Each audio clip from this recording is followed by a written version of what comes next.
Good evening, everyone. I'm going to call the City Council meeting of November the 5th, 2013 to order. Sandra, would you please call the roll? Adams. Here. Long. Here. Gray. Here. Marsh. Here. Kenyon. Here. Petty. Here. Tennant. Here. Shotmeyer. Here. Mayor Jordan. Here. Would you join me in reciting the Pledge of Allegiance? I pledge allegiance to the flag of the United States of America and to the republic for which it stands, one nation, under God, indivisible, with liberty and justice for all.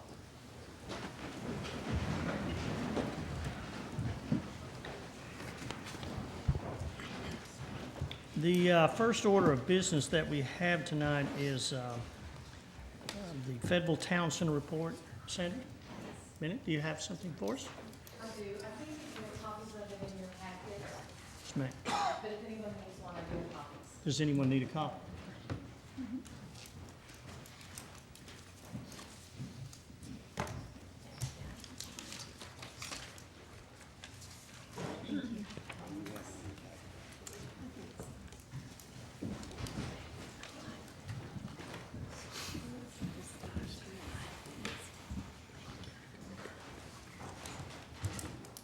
Are you ready? I am Sandra Bennett. I'm the facilities manager of the Town Center, and I am here to give our annual report. According to the lease and the agreement between the city and the A&P Commission, the Town Center has 3 goals to obtain. The first one is to generate increased tourism for Fayetteville, and even though we don't have a way of tracking overnight stays, we do have events that we believe result in some overnight stay in Fayetteville, and some of those events are the Fayetteville Public Education Hall of Honor Banquet, the American Society of Civil Engineers Seminar, the University of Arkansas Law School graduation, and this year we had the Arkansas Gas Association Conference. The second goal is to remain financially viable with debts and obligations paid timely. As of September, which is this report goes through September, we had our revenue budget of $315,000, and as of the end of September, we had collected $322,000. We're projected to exceed our annual goal of $408,000, and we have also kept our expenses under budget. Our third goal is to serve the city by having community events and nonprofit events. Some of the community events that we have been the Legal Aid of Arkansas, Girl Scouts, Veterans Day Association, Farmers Market, Lights of Ozarks, and First Thursdays. The nonprofit organizations are offered a reduced room rental rate, and some of those events that we've had this year were Habitat for Humanity, March of Dimes, Arkansas Support Network, and Life Source. The numbers that I just wanted to go over tonight, we showed at the end of September that our executed contracts were up 5%. The dollar amount of those contracts was also up 5%, and our collections at the end of September was up 9%. And that is the end of my report. Okay, well, thank you, Sandy, If you very have any much. And we questions. really appreciate the work that you do. Okay, thank you very Mayor, much. can I just say Yes, something? yes. I just want to say, as a user of the Town Center for the law school graduation every year, we really appreciate your great service. Indeed, it does bring a lot of people in from out of town, and your staff and facilities are very, very nice. I appreciate you very much. Oh, well, thank you very much. Okay, thank you. Okay, on the next order of business for the City Council is the consent agenda. Number 1, approval of the October 15, 2013 City Council meeting minutes. Number 2, Preferred Office Products Incorporated, resolution authorizing the purchase of 6 scanning copiers in a total amount of $40,468.26 pursuant to a state procurement contract from Preferred Office Products Incorporated of Fayetteville. Number 3, Scruggs Equipment, Memphis, Tennessee. Resolution authorizing the purchase of one Elgin Crosswind sweeper from Scruggs Equipment of Memphis, Tennessee, in the amount of $223,002 pursuant to an NJPA cooperative purchasing agreement used by the Transportation Department and approving the budget adjustment. Number 4, bid number 13-43, Southern Tire Mart LLC. Resolution awarding bid number 13-43 and authorizing a contract with Southern Tire Mart LLC in variable amounts for tire recapping for a period of 1 year with automatic yearly extension for up to 4 years. Number 5, bid number 13-49, MHC Kenworth of Springdale. Resolution awarding bid number 13-49 and authorizing a contract with MHC Kenworth of Springdale in the amount of $158,000 for the purchase of one pothole patcher truck and approving a budget adjustment. Number 6, bid number 13-50, Pickett Construction Incorporated.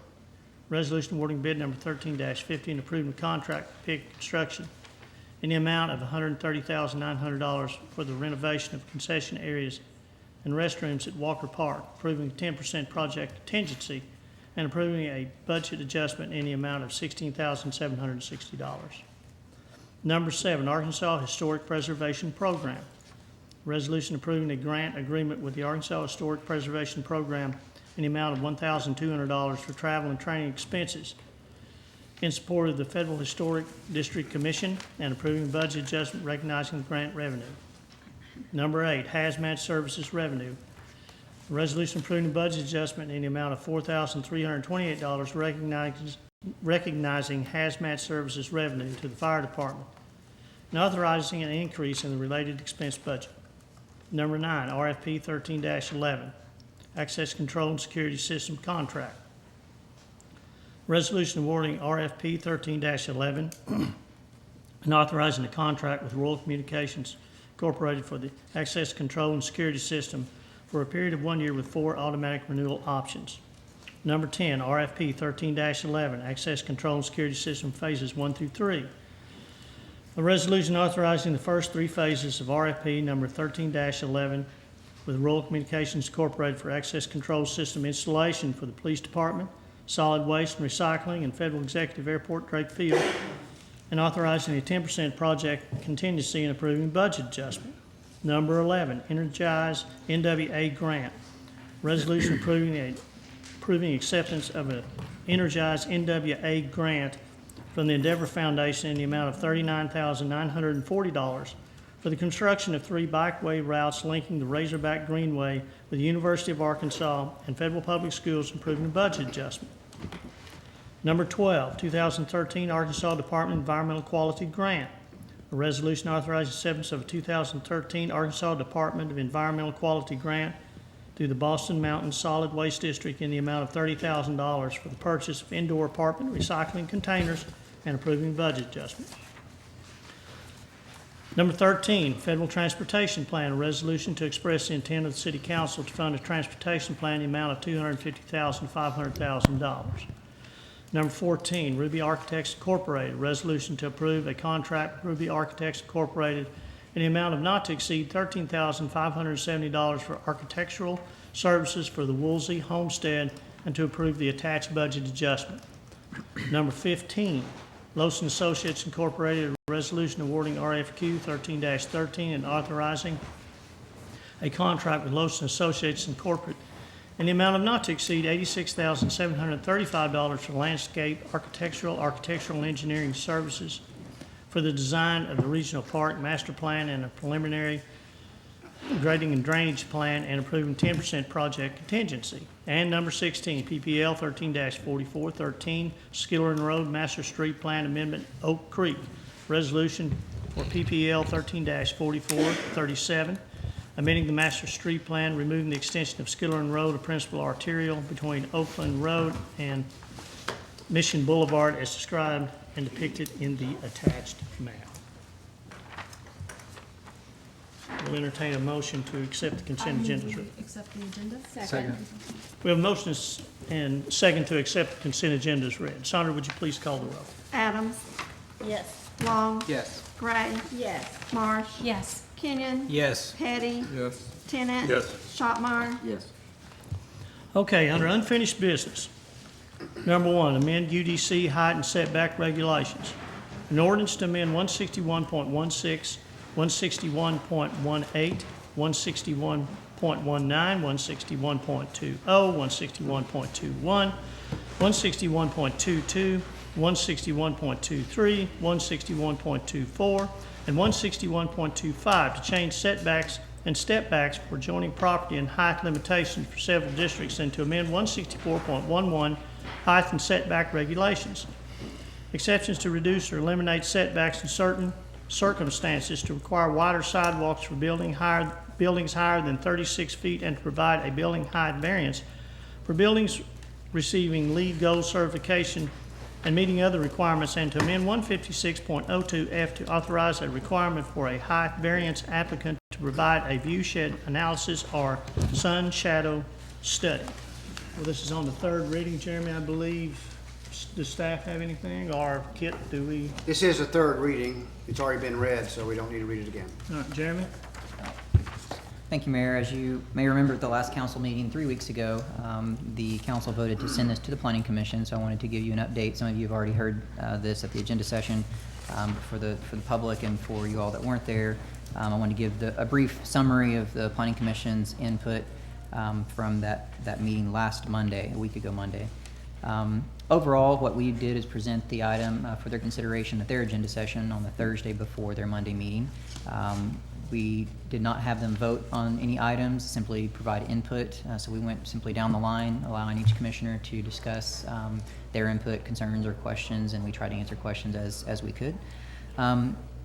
Overall, I think the feeling from the commissioners were that the proposed solution in this particular ordinance was disproportionate to the stated problem that was presented. The standards were too broad and far-reaching to solve what was considered to be a relatively exception rather than the rule in terms of the problem it was trying to solve.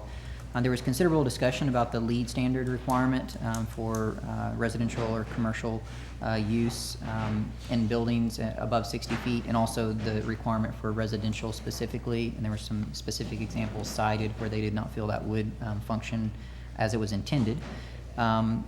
And then there were also several comments about that the items, specifically the performance standards that are mentioned in the buildings that are to be constructed above 60 feet, those performance standards. There were quite a few comments from, I'd say, a majority of the commissioners that those should really be discussed on their own merit, not tied to a building height discussion. There were a few more technical considerations being asked. One, that the 5-foot setbacks that are currently being proposed would create these 5 or 10-foot gaps between buildings in the urban fabric of downtown that would create potentially dangerous places or safety issues between these buildings. And I think they simply envisioned a dark space for someone to be able to jump out, and that's what was described, at least at the Planning Commission. There were a couple that disagreed whether this should be applied all the way across the board. So as you know, this particular application is for 8 different zoning districts across the city. Some felt like it should be more focused downtown rather than across the city. At least one commissioner felt like it shouldn't be applied to downtown because it would discourage growth in the downtown area, but rather it should be applied elsewhere than downtown. So there was a little bit of difference of opinion on that particular issue. Overall, I feel like they made at least it had a consensus unanimously of the 8 of the 9 commissioners that were there that the council should not at least adopt the current ordinance being considered without amendments. And we mentioned at the agenda session there weren't any specific amendments that were provided other than the 2 primary items of discussion, the LEED requirement and the requirement for residential use were probably the most that discussed the most that should not be included with the building height discussion. So that's a basic summary of what we got from the Planning Commission at the last Monday meeting. I do have one other item as well that I need to request an amendment being made for essentially an item that should not have made it into your packet in the first place. If you'll refer to page 12 of 50 under the Community Services Zoning District, you will see Ms. Marsh's proposal, in essence, is to create building height and step backs away from side and rear property lines. as staff was helping draft this, we mistakenly put in also the same, basically copy pasted the same height away from a front property line, so that should not be in there under the 169.19F. 10 to 15 feet from the front property line really should be a maximum of 60 feet. So I would request that amendment as well as the same exact amendment on page,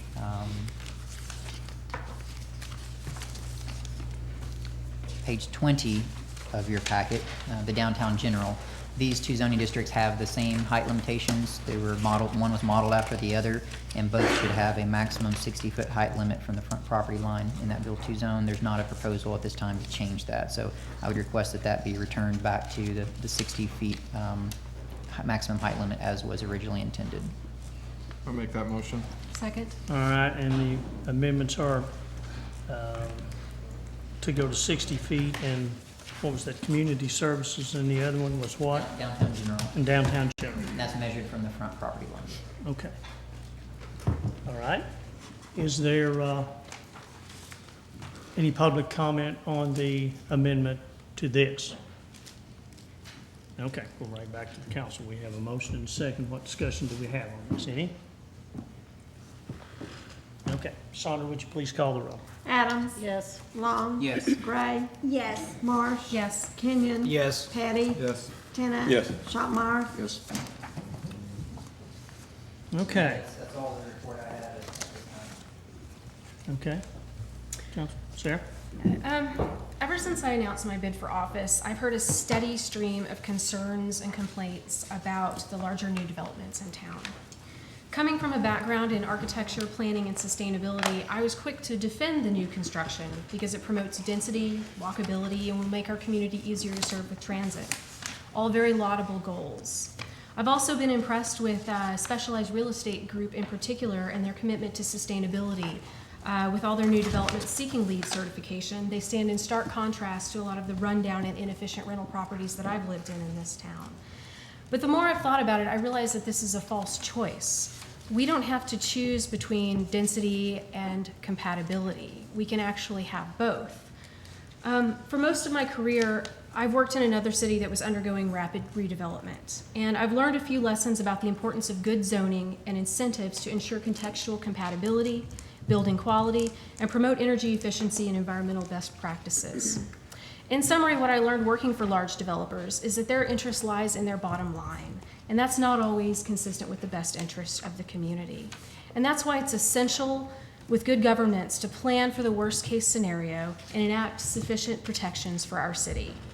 As an elected official, I want to be able to vote to approve new developments without worrying about degrading the quality of the adjacent neighborhood. So I want to remind the council about the photo that I passed around on the first reading. It's of the house that was swallowed by new development, and that our codes currently allow that. There are areas of our city where it is permissible to build an 84-foot firewall along the property lines surrounding existing homes. I would also posit that our tall height limits are inflating property values in our downtown area to an unattainable level, because property owners look at what could be built, and they ratchet up the dollar signs in accordance with what is possible rather than what is feasible or appropriate. I can also point to our dwindling and decrepit stock of older historic homes and buildings. They're being gobbled up by parking lots and new construction, or made undesirable by adjacent development. Our architectural history is being eroded, and future generations will be deprived of seeing this history along our city streets. In trying to figure out what to do about this problem, I consulted the original Dover Cole Master Plan and our City Plan 2030, both of which were developed with extensive public input. Over and over again, these guiding documents tell us that it is important that that development occurs at a scale that respects the existing character of surrounding neighborhoods. It says that appropriate regulations are essential to making the community's vision for downtown a reality. The regulations need to offer control, but control does not mean that everything has to be the same. The eclectic mix of building types and architectural styles are part of what makes downtown Fayetteville unique. Without over-controlling the regulations, can assure concerned neighbors that the future of their community will be the type of development that they want to see.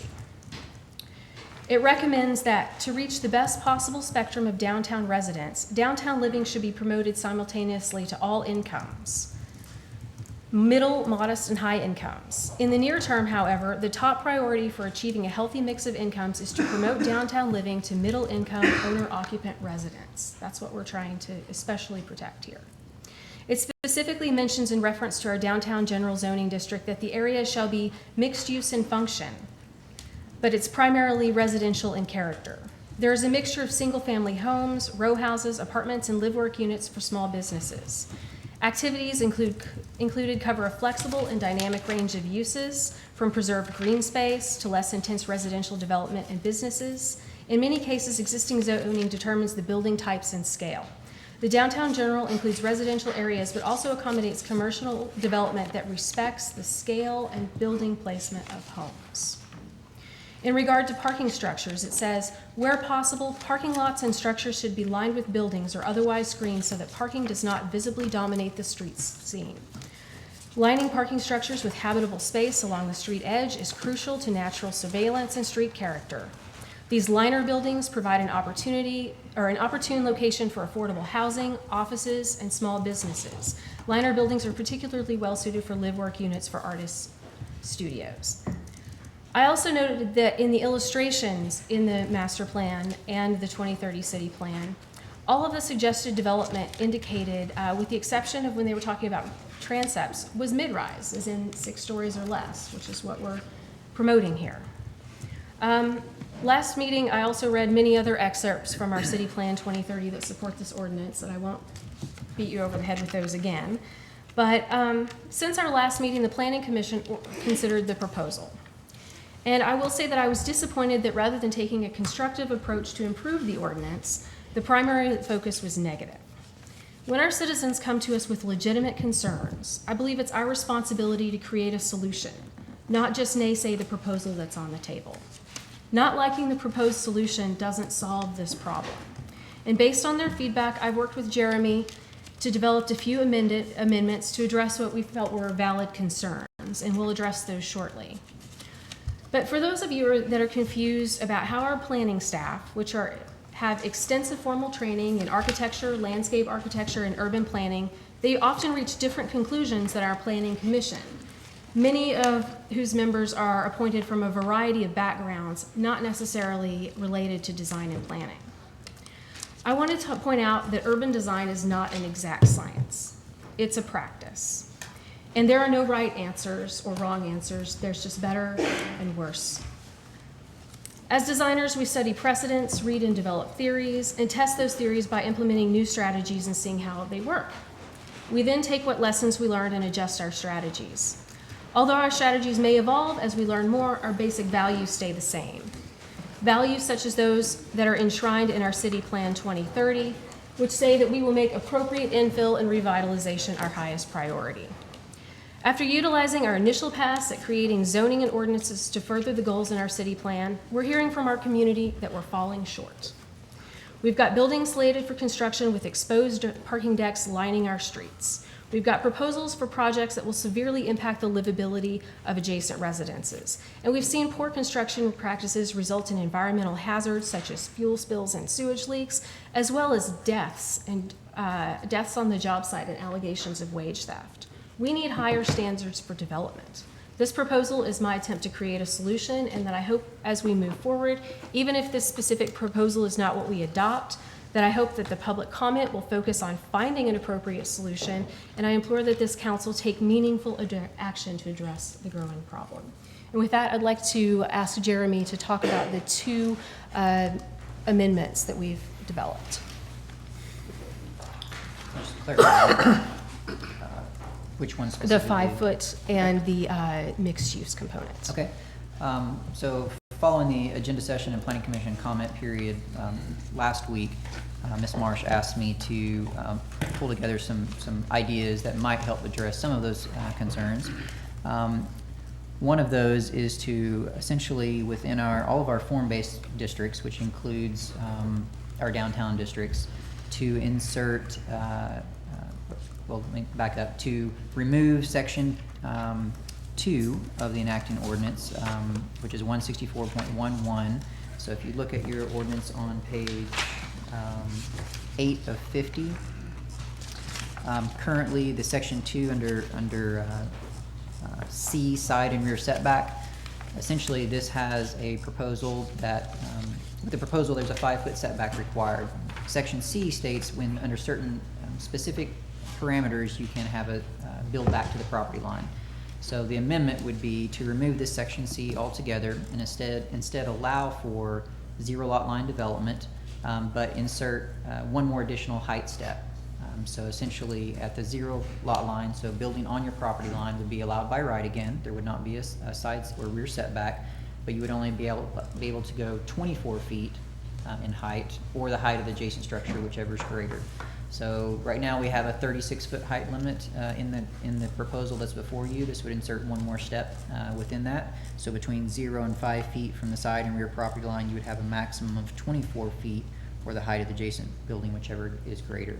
So what that does essentially is creates one more level of step back. It provides the ability for a developer to construct a building on the property line if they can feasibly do so.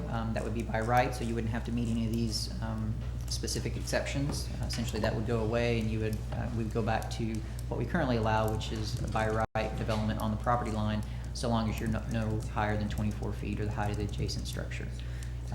So that would be one proposal for an amendment.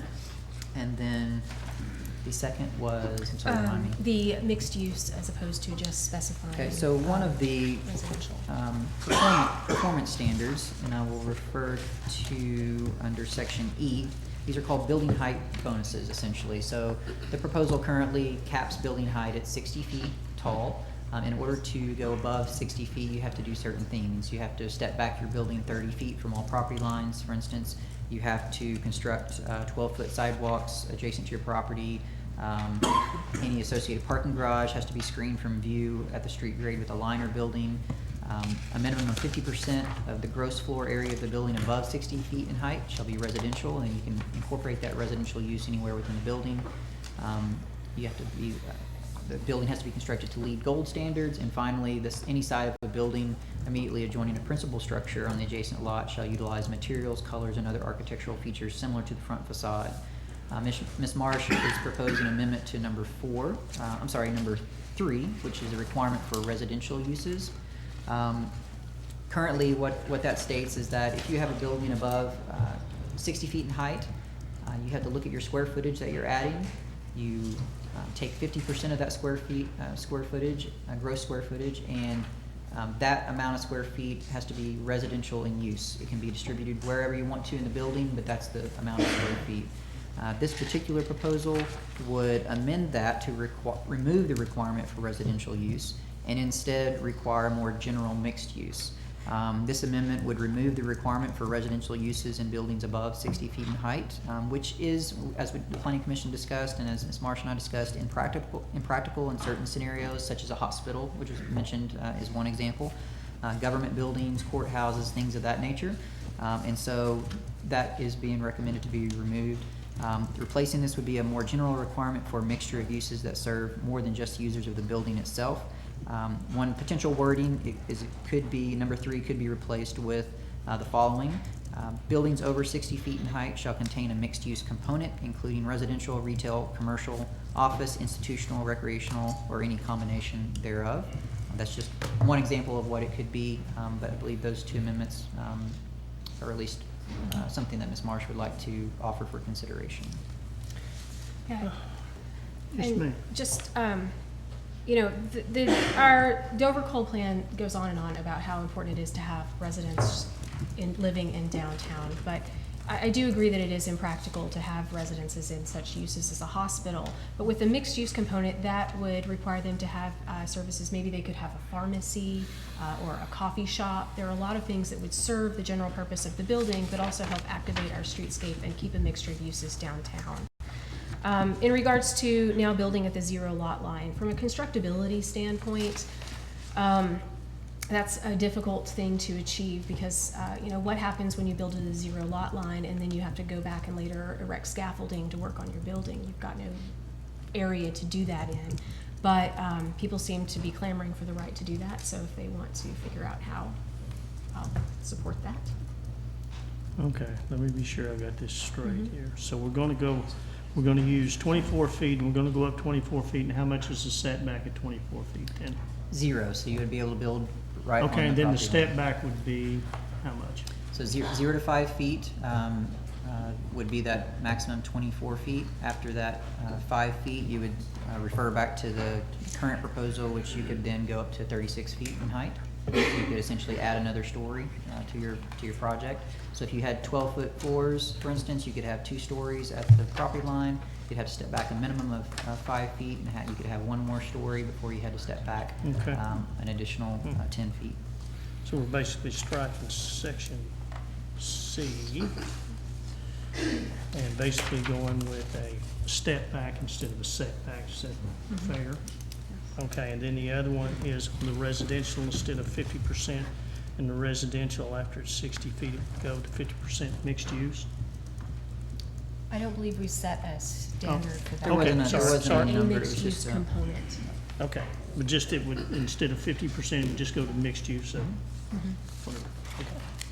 All right, now, Kit, do I need to do both those together or one at a time? It's or- really up to Alderman Marsh, how you wanna, how she Propose we wants do to them both present together, it. unless there's an objection. Okay. So those, I'll second it. okay. All right. What discussion do we have from the council on this right now? We're gonna take the amendments, and then we'll have the public weigh in on the amendments as well. Say something. Sure. I think everybody always, it's natural to get a little confused whenever we try to amend something this complicated right at the beginning anyway. I guess I want to say why I'm willing to second it. You know, I think there are a lot of people in here that have strong opinions one way or the other, both in the audience and up here in front of you. And I think no matter which way you fall, everybody could agree that allowing people to build more space, certainly if you think this is a bad ordinance, worsens or lessens the negative effect. And if you're worried at all about getting the votes, I hope if you support it, the ordinance itself, that you support an amendment that seems to be responsive to what people are saying. Seems like a good middle ground. Okay. Anybody else? Okay, now we're going to take public comment. Now, here's the way this works. Everybody stay with me on the amendments right now, okay? Everybody got that? Does everybody I want to be sure everybody's pretty much got a handle on what the amendments are. So keep your comments directed about the amendments. Now, the ordinance as a whole is going to come back, and you can weigh in on the whole thing later on, or whatever amendments that we have along the way. Everybody gets one turn at the microphone. Keep your remarks addressed to me. Don't engage another citizen. Don't engage another council member. Be courteous, stay on the topic, okay? Introduce yourself, please, when you come up to the microphone. So, remember, we're staying with the amendments. Now, if you get off the amendments, going to have to ask you to get back on the amendments, okay, this time? All right? Okay, who wants to be first? On the amendments. All right.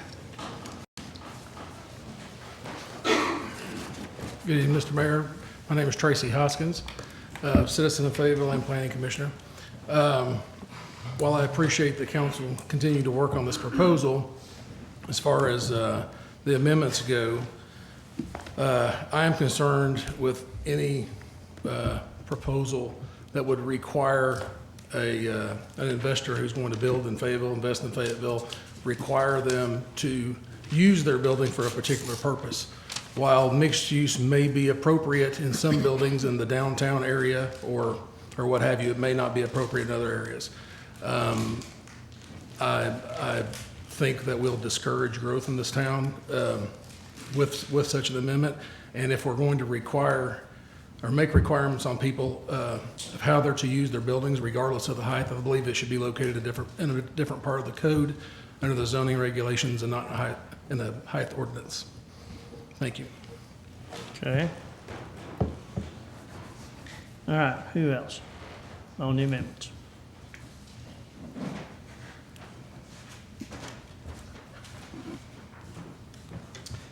Mr. Mayor, members of the council, my name is Steve Clark. I'm the president of the Fayetteville Chamber of Commerce. addressing only the amendments and not the substance of the ordinance that will be discussed later. The concern that we would voice from the Chamber of Commerce about these amendments is they are just now presented.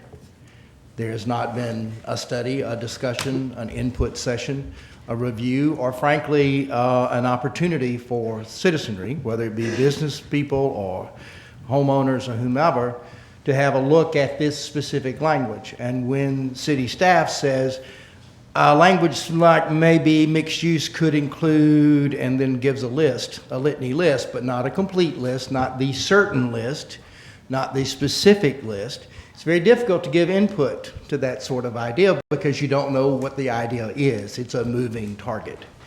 From the standpoint of development, as your economic development advisor, that makes it very, very difficult to recruit people to invest, whether that's our own citizens or citizens from outside our city or outside our county or outside our state, because you simply can't give them a definitive answer. There's nothing wrong with the ideas that are being offered to be discussed. I think that's not only proper, I think that's appropriate. It should be done. But at this stage, for you to undertake the decision to adopt amendments that have literally, at least from the standpoint of the chamber, we have not seen one of these, not had a chance to examine it, not had a chance to even give it some thought as to what its impact might be. And then in your role as your economic advisor, we're hearing it for the first time. It puts us at a very great disadvantage, and we think it puts you at a disadvantage to try to literally legislate from your seats at the time the meeting's being conducted. You have a history of spending a great deal of time discussing issues. You have a history of asking for input. You have a history of going to the people rather than making the people come to you. This is about the opposite of that. If you didn't come to this city council meeting tonight, you wouldn't have heard these amendments or seen them printed anywhere, as far as I know. If you weren't tuned in, you would not know they were being discussed. For the people that you represent, which includes the members of the Fayetteville Chamber of Commerce and the others that make up our great city, I think they deserve the right to have an opportunity to at least understand and a chance to input if they choose to, before you come back to a decision to adopt any of these amendments. And so in this process, I think at this point, that's a flaw that is substantial and a flaw that is not easily overcome by saying, well, I think I understand the feelings of my constituents or the positions of my constituents. It is clear in this room tonight, there are numbers of your constituents and they have conflicting opinions. And that's about the ordinance to the substance of the whole, not about the amendments. And there has been some input and discussion of the ordinance of the whole. But as I arrived, and I apologize for being a few minutes late, I heard those read for the first time. I was advised yesterday that there might be amendments offered, somewhere between 3 and 5. But I've not seen, and I've tried to be, I looked at the city website today, I looked at other places, just trying to see if there was some place I could get some sort of idea as to what might be offered. I didn't find those opportunities, and so I would urge you not to act tonight on this because it just hasn't had enough vetting, as they say, on these two amendments. They may be very appropriate, they may be exactly what we want to have as municipal policy, but I don't think there's been enough input from anybody at this point to give you much guidance as to how your constituents would react and respond. And that uncertainty has a chilling effect on economic development and advancement. It does have a chilling effect. If people who are going to invest funds or borrow funds to be invested for lenders, the uncertainty of the specifics of a language or a requirement. One developer said to me today who came and asked questions about this, I don't care what it's going to be, just tell me certainly this is what it is. It's the uncertainty that will either will eliminate my funding for my project or require me to give some personal guarantees to my investors for fear that they don't know what's going to happen and they have to trust me that if there's a negative impact that I will hold them whole. And he said, I can't invest like that. I can't develop like that. So I would urge you not to adopt amendments that have just been presented for the first time this evening. Thank you.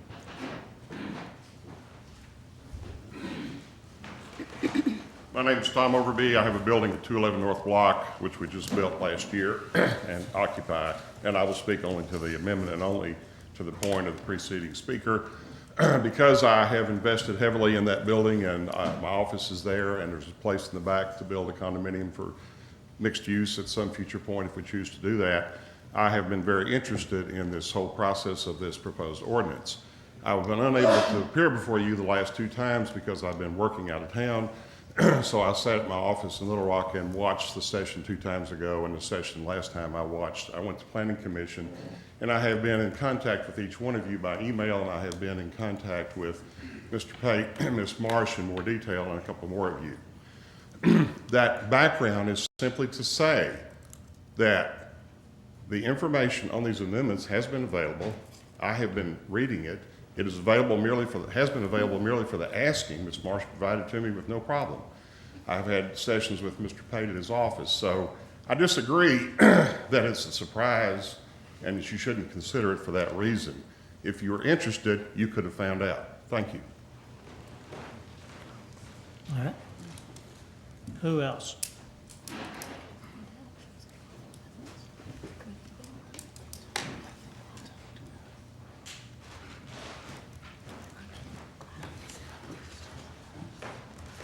Thank you, Mr. Mayor and members of the council. My name is Stephen Smith. I'm resident of Ward 2. I'd like to say I'm pleased with the way the council has approached this and council members have approached it. You've listened to public input. You've listened to things that people thought were problems. You've brought forth reasonable amendments, and you've done so in a timely fashion after several weeks and multiple readings on this. I heard them for the first time tonight sitting in the back of the room. I understood them quite clearly. I didn't need to read them. I followed it all and understood what was said. And I think that council should be able to amend things and move on it when they're comfortable with. You don't need the permission of the Labor Council and run everything by us and let us vet it for you before you vote on it, or any other group. I thought it was clear, and I commend you for the work you're doing on the amendments. Thank you. Who else would like to address us on the amendments?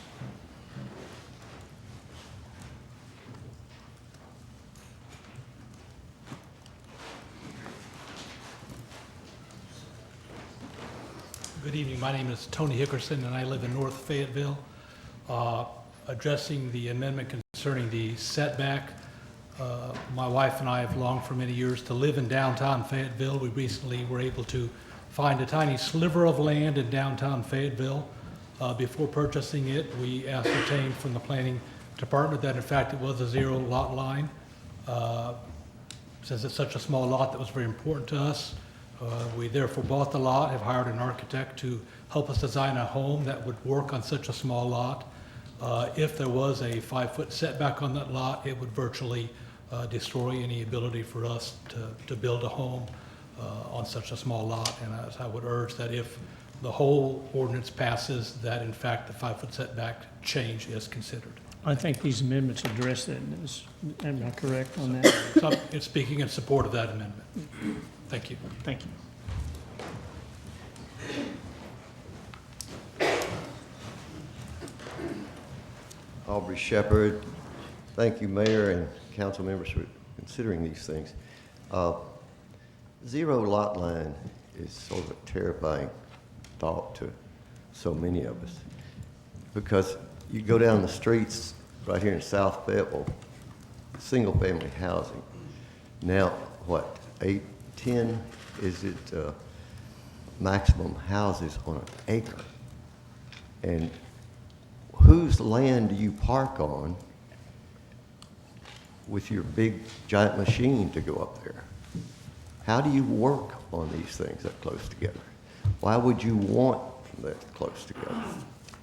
And all the reasons that in this proposed ordinance, the things that talk about light and air circulation. And they don't mention the soil. They don't mention trees in that respect. But just down here where you see these new little so-called neighborhood conservation zoned areas. They're infringing on other people's property. The machines are parked in the street doing work on the site. There are many instances there have been piles of dirt, gravel, and other things blocking one lane of the street, and sometimes both lanes, at least for a day. You know, they just block off that street because somebody's working on a little house there. The trees in the old neighborhoods in particular, now we're getting away from downtown, but downtown is one of the old neighborhoods, maybe the oldest really. The trees grew along fence lines between property, and they had room to grow their roots out as wide as their limbs. That's not possible to preserve a single tree on some of the things that people would propose under the current regulations for zero lot line. And height, you know, is an aspect of it of interest to everybody because of what you can't see from there. But height's another matter for wind. I remember a developer about a decade ago saying, well, oh no, these tall, we take out those trees, it won't make any difference about how the wind and the noise come off our property we're developing onto the neighborhood or whatever. But the fact is that wind tunnels form in cities. You go around a corner and the wind's blowing at you this way. You turn this way from a street to an avenue, and it's coming down that area from that direction. And so it makes the wind very powerful in this kind of urban city. I don't know why we would want to create that kind of city and why we would want it way out on the prairies that surround the city either. But there is a case, I think, for allowing diversity of what people put on a lot.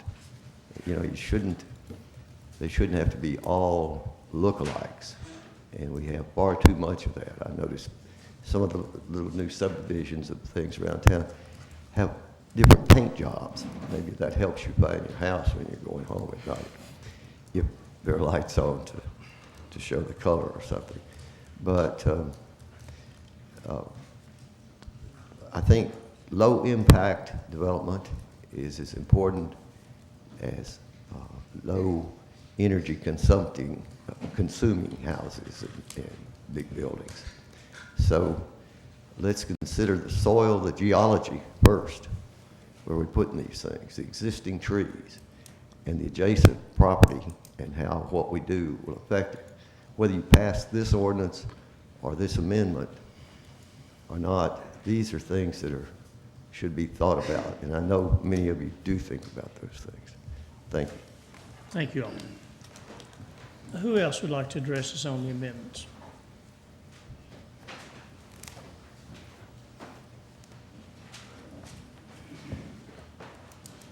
Mr. Mayor, my name is Hatham Alley. I don't live in Fayetteville, but we have, my family's invested a lot of money in Fayetteville. We own a property between Church and Block. And I'm not sure what this amendment to this ordinance will do to impact the development of our property.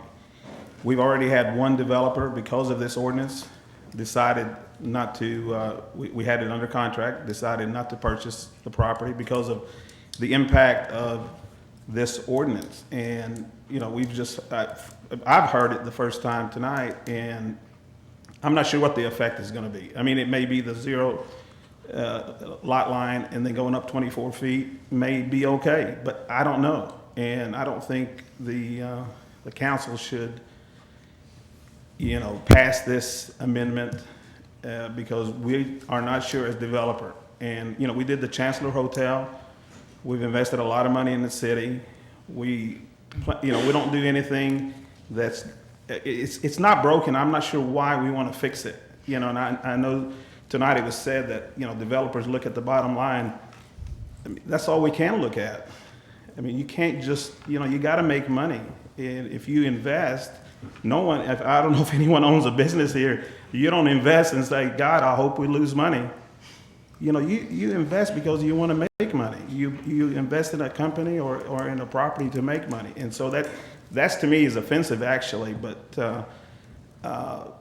for somebody to say that, you know, you just look at the bottom line. We're just not looking at the bottom line. We're looking what's best for the city as a whole and what's best for developing that particular property. And if this passes, it has a, you know, when we bought it, it was, I mean, it's MS3C, I think. So we can put whatever we want to put on it, literally. But these setbacks will affect how much we can put on there. So I would, you know, I am not for the amendment right now because I'm not sure how it affects development in the city. If you want to kill development, you pass it. Quick question. Yes.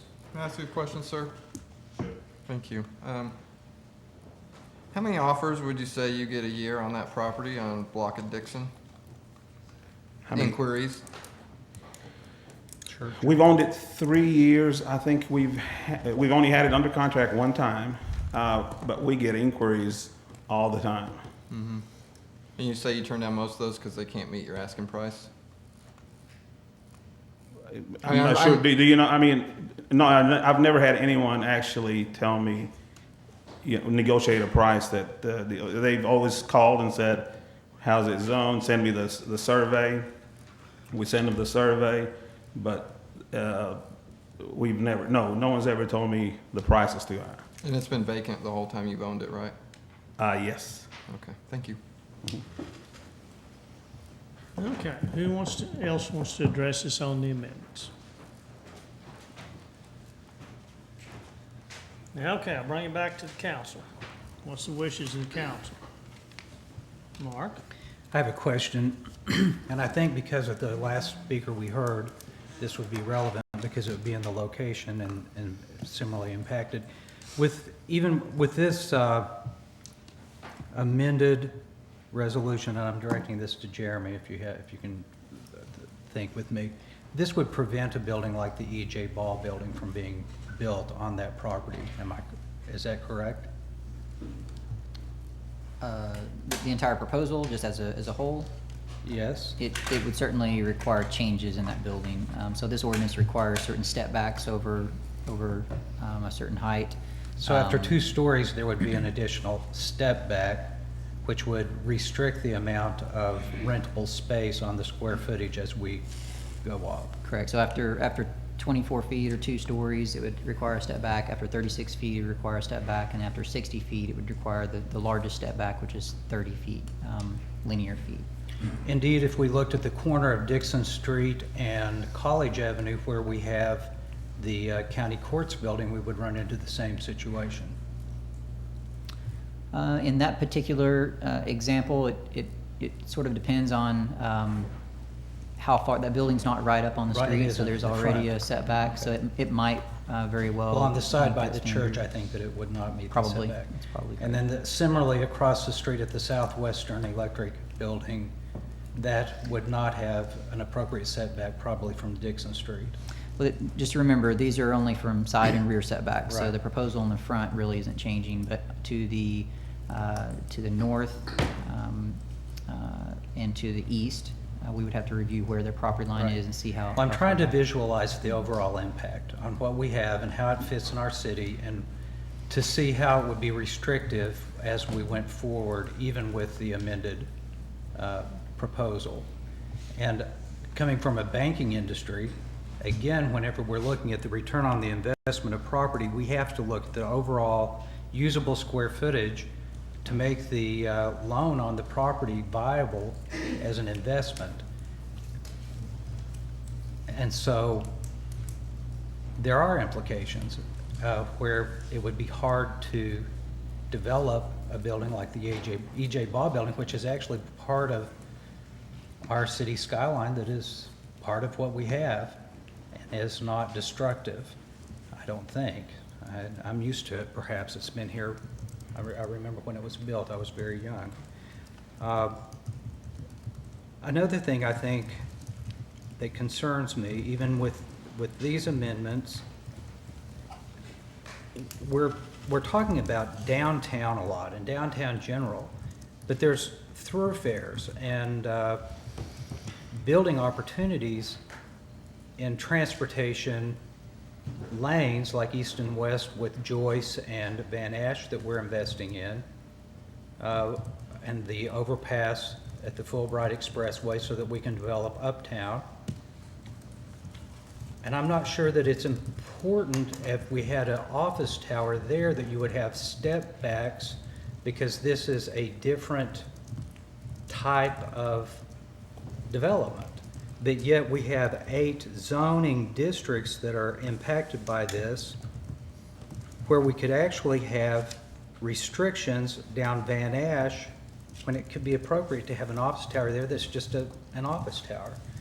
And I guess when I was looking at my research, I was looking at Las Colinas, which has been a very, it's a planned community in Irving, Texas, but that's where I've had an office before. And so I know the mixed use, I know the usability, it's a planned, complete planned community, but there would be a lot of, my office building would not have been available to build, but yet that was a Fortune 500 company that took the opportunity to come into a beautiful community and develop it and make it a great tax base for that community as well as an attractive community. We can see this at Cordova outside of Memphis and Germantown, where I also had another office. So I'm worried about we're not talking about just protecting some historic structures downtown with step backs and setbacks as amended. We're talking about the overall integrity of our city as we develop, and we want density along highly traveled areas so that we can have alternative transportation that's viable. And it's not just density of people living there, but density of jobs that could be available there. If we had a high density structure where I could take alternative transportation from my home downtown to Northtown, since we do have like the North Campus of the university there now, we have a lot of opportunities for growth, but we're really adding a lot of restrictions based on maybe a reaction to a single development in the downtown area. So even with the amendments, and I am speaking to the amendments because I think the amendments even further complicate the development if you go outside of an already established area. And so there would be deep economic impact that might be an unintended consequence of this type of zoning. The intentions behind this are absolutely noble and certainly needed. I live in a historic area. I live within a block of I think, the building that caused all the stir, and that's the Sterling Frisco building. It has impacted me more than anyone on the council. It is within a block of my house. But at the same time, do we want to react to this one development and impact the whole development of our city? Or do we want to have some type of well thought out, well planned legislative ideal that handles the situation without further complicating it with unintended consequences? And that is my concern with this. The intentions are noble, the intentions are wise, the intentions are well intended, but the unintentional consequences are far reaching in this type of broad zoning changes in 8 districts. This could impact property that we've talked about. For instance, a community services property where the car dealership was out by the Millsap out in that area. That might be an ideal situation where we could have a wonderful office park. But do we want to restrict that?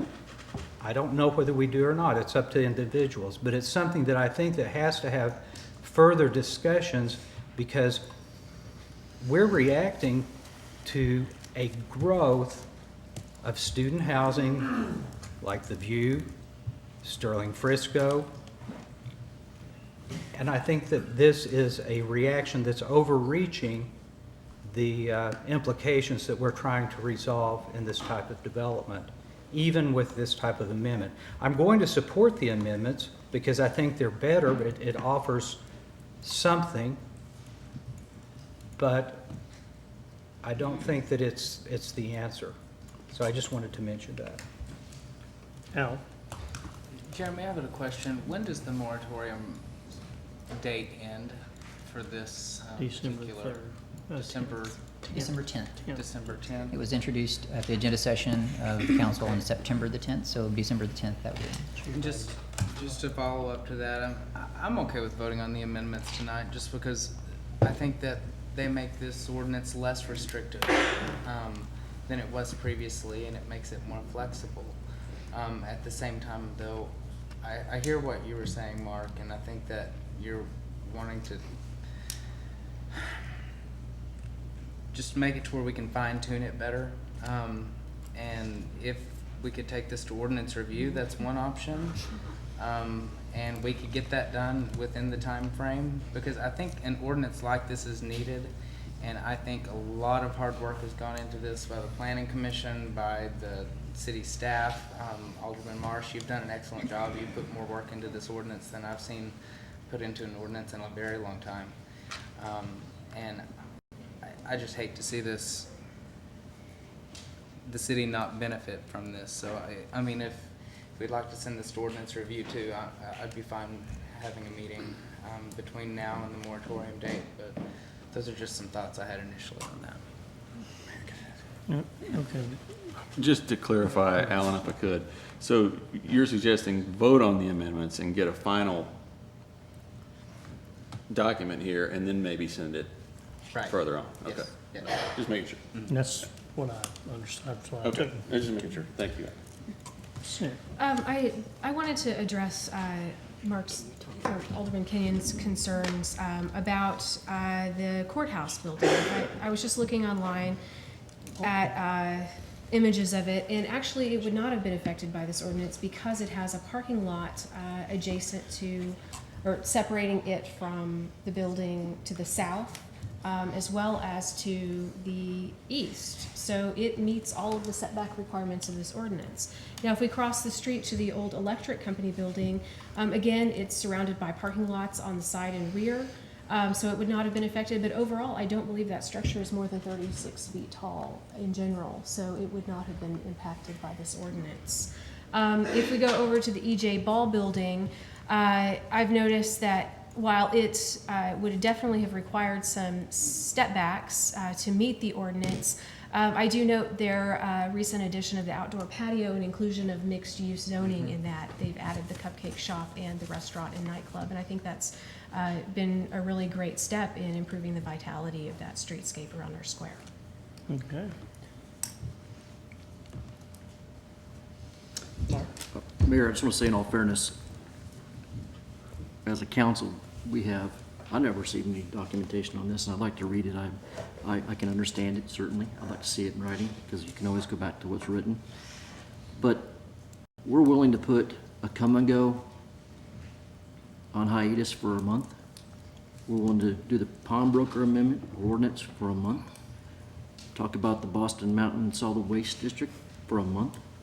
And you mean to tell me that it wouldn't be prudent for us to think about something that's going to be as encapsulated and changing of an ordinance, that we're not going to take the time to read it and look at it and get input from our stakeholders? I don't like the ordinance. Okay. I don't like the amendments. I don't like the ordinance. Okay. Yes, Ron. Maybe I'm the only one who doesn't really understand the amendments. The number 3, Jeremy, so when you all started, Alderwoman Marsh, you asked Jeremy to talk about the amendments that the two of you have met about. Now, someone said we could have contacted you about amendments, but some of us may have been working on some amendments ourselves, and so I don't think we could have just contacted you and had a conversation with you. That would have been in violation. So I don't really think that it's right that we could have just, I didn't know you were working on amendments, but I had some ideas myself. So when Jeremy was, I thought, discussing what you two had talked about, I don't think I heard a reading of an amendment. I'd like to hear what number 3 would now say before I vote. I know what it says. I can read it here. It's been in my packet and I've read it several times. Not only would I like to know what it now says before I vote on it, yes or no. But I'd like to know I would like to know what mixed use is. I heard you say pharmacy, and I've heard cupcake shop. We have some parking, like someone today said, we have some parking issues in some of our residential areas in the downtown area. They can park, 2 permits? So when we build a mixed-use building, what are the other consequences of a building that now you can build it and maybe you want to go up 60 feet, but now you have to have mixed use? Do you also have to have a line or building parking that's hid? I don't think I do understand what number 3 would now say. Could you read it? Okay, I'm assuming you're referring to the removal of the residential use and what that might say. 50% of the additional gross Correct, floor area okay. of the building. So what I indicated was that one possible wording, because again, we haven't solidified anything here, but one possible wording would be striking all of that and simply stating that buildings over 60 feet in height shall contain a mixed-use component including residential, retail, commercial, office, institutional, recreational, or any combination thereof. So essentially, if it were an office building, if it had a coffee shop, if it had a pharmacy, if it had any other use essentially other than the primary use, it would be, under this particular wording, it would be considered compliant with that. So if I wanted to build a house that was very, very tall and it was a single family home, can I use what you just read and put in a 1-room coffee shop in it and now call it residential and be able to get parking? And what are the implications of? I'm not making any sense. So But no, I don't understand the flip side of this. So there are certainly implications in terms. A 3-story building. No, 60 feet. 5 stories. Through 60 feet. We're not talking stories anymore. You did at one point ask us to consider stories, so that we're not doing stories anymore anywhere in here. 60 feet in height shall be dedicated. So that's going to be roughly a 5 or 6 story Okay. tall building.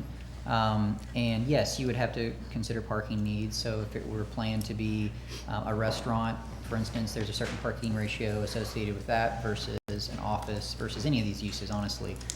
And so we'd have to look at any of those particular uses and assign parking for that to be provided on site. Assign it for the, okay. So if someone downtown right now buys a house and wants to put in a salon, and it's zoned commercial, do they have parking? They would have to provide parking. So under today's standards, if they go in and want to convert an existing home to a salon, they would have to ensure that there's adequate parking on that lot to meet that demand. We do count on-street parking within 600 feet of the site, so public parking can be utilized with approval of the Planning Commission. That's not that unusual in terms of a change of use, particularly in a downtown area, but it certainly does have implications beyond just the height. We have to look at parking and the use, how the building's constructed, commercial codes versus potentially residential. So those are types of things we would review as part of the building construction process. Okay, then, thank you very much. That helps. There's another question I have that I don't understand. I think it was Planning Commissioner Hoskins, but someone suggested that what we've put in here normally would go in another part of our code, that we would not tie. Can you help us? We would not tie the hands of the, okay. May I ask Mr. Hoskins to come back? Sure, you can. Mr. Hoskins, would you please come back up? You asked a question that, I've got so many things written down here, I'm not sure what you, I don't think you asked a question, I think you made a statement that said you didn't know why this would be in this part of the code rather than over in the, Yes, ma'am. can you talk about that for just a minute, please?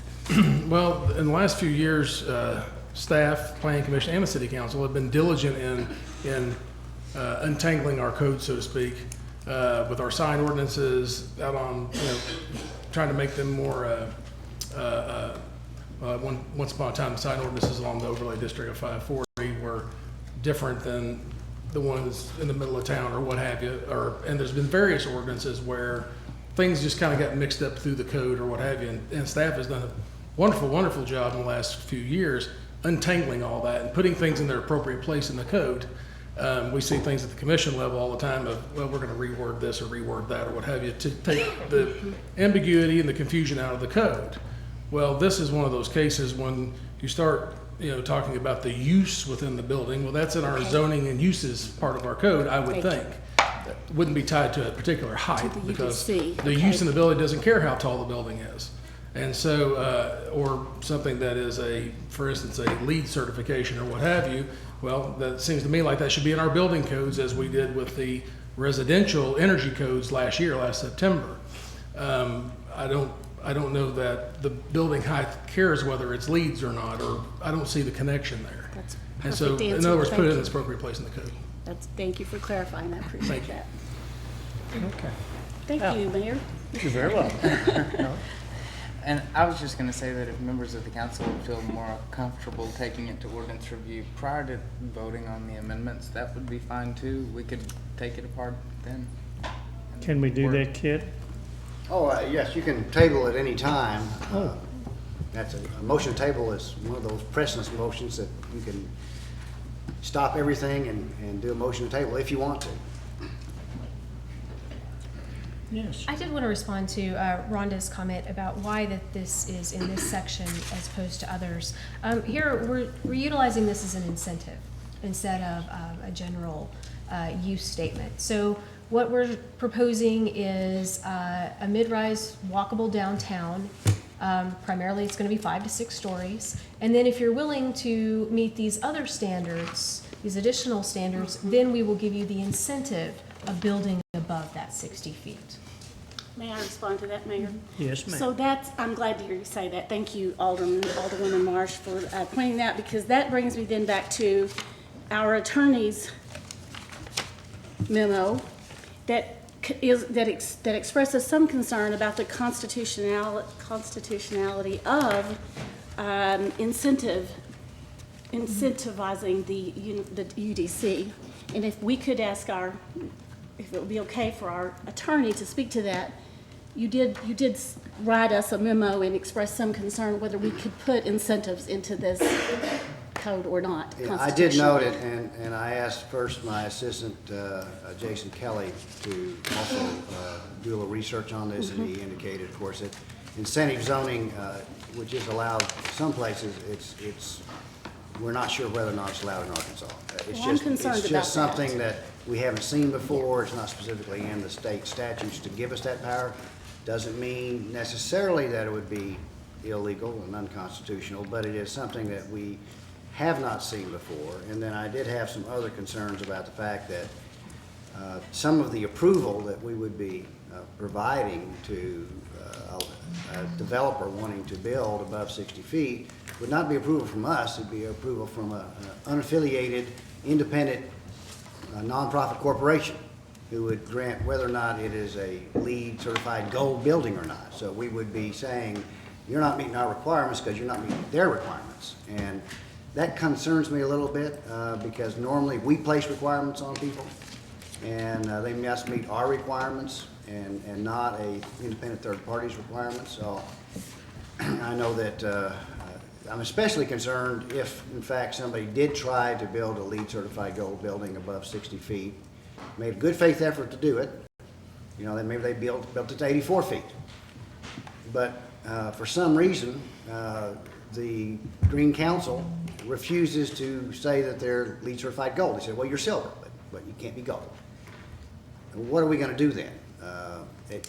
When I said I thought that this would cause litigation, I said, if we try to remove those floors or have some other kind of punishment, severe punishment on a builder like that, then yes, there probably would be litigation because we are basically allowing an outside agency to tell us whether or not how we administer our own code. And that concerns me a little bit. I'm not saying necessarily that is absolutely wrong and we can't do that, but it does make me concerned. And when you have a tall building and there are big financial consequences, and because of the big financial consequences, that's why I would be certain that there might be litigation over it, where if you have a small building, like we do have requirements for houses to meet certain standards and require them to be tested, that's a single house. And so that's unlikely to lead to the kind of litigation that if you get in trouble with a large building, that would be much more likely just because there's so much more money involved. So would that be similar to something like, I mean, I'm a proud member of Nature Conservancy. If I introduced something that said that they had to approve a wildlife habitat or something, that'd be the same thing. A nonprofit company giving approval for something that the city. If it's an independent company, gives me a little bit of concern if they're the ones, if we're giving them the authority to basically approve the project. Okay, And absolutely. I think Thank the you. approval of the project should remain with us, will remain with the city. So the reason I brought that up is that one of the amendments that I planned to talk about tonight or offer was going to be to suggest that we go from gold to silver, thinking maybe we could compromise a little bit on that.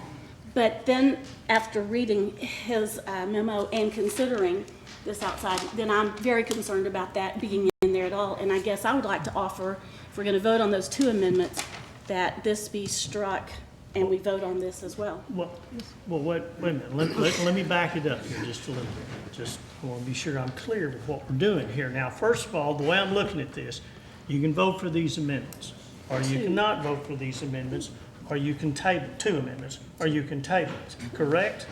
Yes, and I would say that at this point on the floor are the amendments presented by Alderman Marsh, and really you can't put another amendment, you're not amending her So we amendment. could go back and do So more. I would think that it's probably, you cannot offer another non-relevant amendment at this time, and so I would suggest that we either vote on Alderman Marsh's amendments, table them, but not offer Okay. another I'm good competing with that. amendment at this point in time. I withdraw my comment, thank you. And keep in mind, everybody, whether these amendments pass or not, we're still looking at the overall ordinance. So it's not like the ordinance is passed and then other amendments can be put on the ordinance, okay? Yes, Matthew. You know, whenever we started this meeting, I wanted to vote on this tonight, but I can sense that there are enough questions from members of the council and from the public that I think Alderman Long's suggestion should be heeded. So I make a motion, we table this to the December 3rd City Council meeting and refer this to the Ordinance Review Committee. Second. We have a motion and a second to table the amendments and the ordinance, correct? Am I right? Yes, to table it as it stands Just now. like she is right now, right? That's correct. Okey doke. All right, I have that clear. All right. You're going to allow any public comment before it's tabled? Okay, here's what I'd like to ask that the public weigh in on, what you would like to see us look at while we table this for about, how long are we going to table this, anybody? He said the first meeting in December, so that's about a month. All right.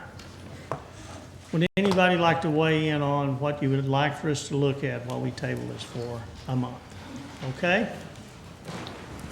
Mr. Mayor, Tracy Hoskins again. One of the things I wanted to address, not particularly as a citizen, but as the planning commissioner, is this proposal came to us last Monday night, the planning commission, to Alderman Marsh's comments or whatever. She was surprised that she heard a lot of negative feedback on the ordinance and no suggestions how to change it or whatever. Our specific instructions as a commission, our specific instructions were, we're not weighing in on how we would change this or anything else. We're weighing in on giving our opinions of the proposal as written.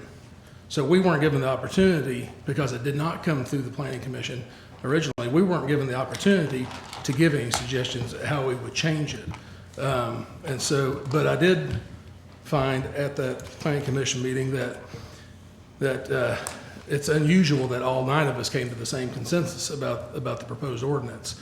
But anyway, with that, what I would like for the council to take a look at before voting on this is look back at the impetus for this proposal. It started with the downtown area, and it actually started with 1 or 2 particular projects. Since then, it has ballooned to the entire city. I feel like we're kind of going squirrel hunting with a Sherman tank. I think that while some paring down or some variation of this ordinance might be a very good thing for downtown, for the downtown area where we have, very tight development. We do have historic houses or what have you. By the same token, I don't think that it makes sense to apply this in zoning districts along commercial thoroughfares. I believe that we should probably try to pare it down to the form-based zones downtown, the high-density form-based zones downtown. And the more I think about this, it seems like it should be pared down to development that's next to historical residential, viable historical residential. You know, a tall building next to a tall building, nobody really cares about. A tall building next to a house, people start caring. And, you know, I had the opportunity to visit with Ms. Shirkey last Monday night and found her to be a very genuine person. And I agree with her that there is a problem and it should be addressed. But I even got the feeling from her that she thought this was probably a really large swipe at the problem. But anyhow, so I would like to see the ordinance pared down to just the downtown area. If I could get you to do it, I'd like to see it pared down to relevant to next to residential, viable residential in the downtown area. Because as you know, we have a lot of very small lots down there with small houses on it that haven't been lived in for 25, 30 years that probably should be raised immediately regardless. And, you know, and I'd like to see an ordinance that doesn't, encouraging development is one thing, encouraging redevelopment is a whole nother thing. And to me, we should be encouraging redevelopment every bit as much as we encourage greenfield development. And, you know, I have a lot of concerns about the step backs or whatever, and as a designer and builder, you know, we don't think about the cost of these step backs. Tonight with this amendment, we added another step back to it. Well, you know, buildings can't sit on top of roofs. So typically when you step back buildings, what holds that core of that building up has to transfer all the way to the ground. So you just change the structure of the building entirely. And every time you step it back, you're changing that structure again. We spoke about the E.J. Ball building a few moments ago. If this ordinance were to pass as it is, I have this vision in my mind that the E.J. Ball building would be like it is at 24 feet up, then it would step back, and by the time it complied to all of these ordinances, the several top floors of that building would look like a spire coming out of the top of the building. And with this, in the way that it's written, you encourage pyramidal design buildings, which stifles architectural creativity. The next thing you know, you have all these buildings around town that have this pyramid shape. And so also in our City 2030 plan, you know, we're encouraging revitalization one of our, and infill is our highest priority, and then discourage suburban sprawl. Well, this type of an ordinance is counterintuitive to that. You know, with this ordinance, we're having people draw their buildings and make them smaller. And so typically there would be a trade-off for that. And the trade-off that would seem to make the most sense would be allow them to regain what they're losing by shrinking this building down in size, to regain that property by going up. But we're not doing that. We're actually going down. And so we're not just squishing them this way, we're squishing them this way as well. And that will have a significant impact on development and redevelopment in town. So I would appreciate it if the council would take a look at that. And again, I've always had concerns about, you know, the LEED certification. As I find it hard to believe, and I'm sure there are arguments on the other side, but I find it hard to believe that the LEED certification has anything to do with the health, safety, or welfare of the public at large. I have a problem dictating to people, you know, about, you know, how they use their building. We have zoning codes for that, use units within those zoning codes, and the underlying zoning should dictate how people use their buildings, not how we would like for them to use their buildings. While mixed use might make a lot of sense in a building downtown or what have you, in some areas of downtown, it may not make any sense at all. As a matter of fact, you build a building downtown, you put mixed use in the bottom floor. Well, the neighbors that live across the street and have houses up and down the other side of the street, they may not appreciate that mixed use being in there at all. And then as we go up, we add into the code liner buildings around garages. Currently in our commercial design standards, you know, commercial garages are required to be screened. Well, if you add liner buildings around these garages, we already have a parking problem in this town. Well, that effectively shrinks the garage. And so we're not only shrinking the building and the use of the building and the height of the building, we're also shrinking the available parking to the building as well. So it would stand to reason that parking garages will start to get taller. And when they get taller, they get more visible. They get more visible, they get uglier. And so the question is those liner buildings around the bottom of that garage, you know, what if they're on I mean, every garage has to be on some street somewhere, okay? That's how you get into the garage. Well, you know, we've seen proposals come to the city where the entrance to the garage was on a secondary street out back behind the building or what have you, and I don't see where it makes much sense to put liner buildings on this little, almost never traveled street or what have you, and I think what you're gonna end up with is a bunch of empty storefronts. And that's not good either. Black storefronts are not good as well. Anyway, I've taken up enough of your time. You know, I really, really hope that this thing is pared down to where the issue lies, and that's downtown. I hope it is pared down to address the issue where it started out, and that's the residents downtown. And I hope that it is changed enough to where we don't, where developing or redeveloping becomes punitive. And so anyway, thank you very much for your time. I appreciate it. Thank you. Who else?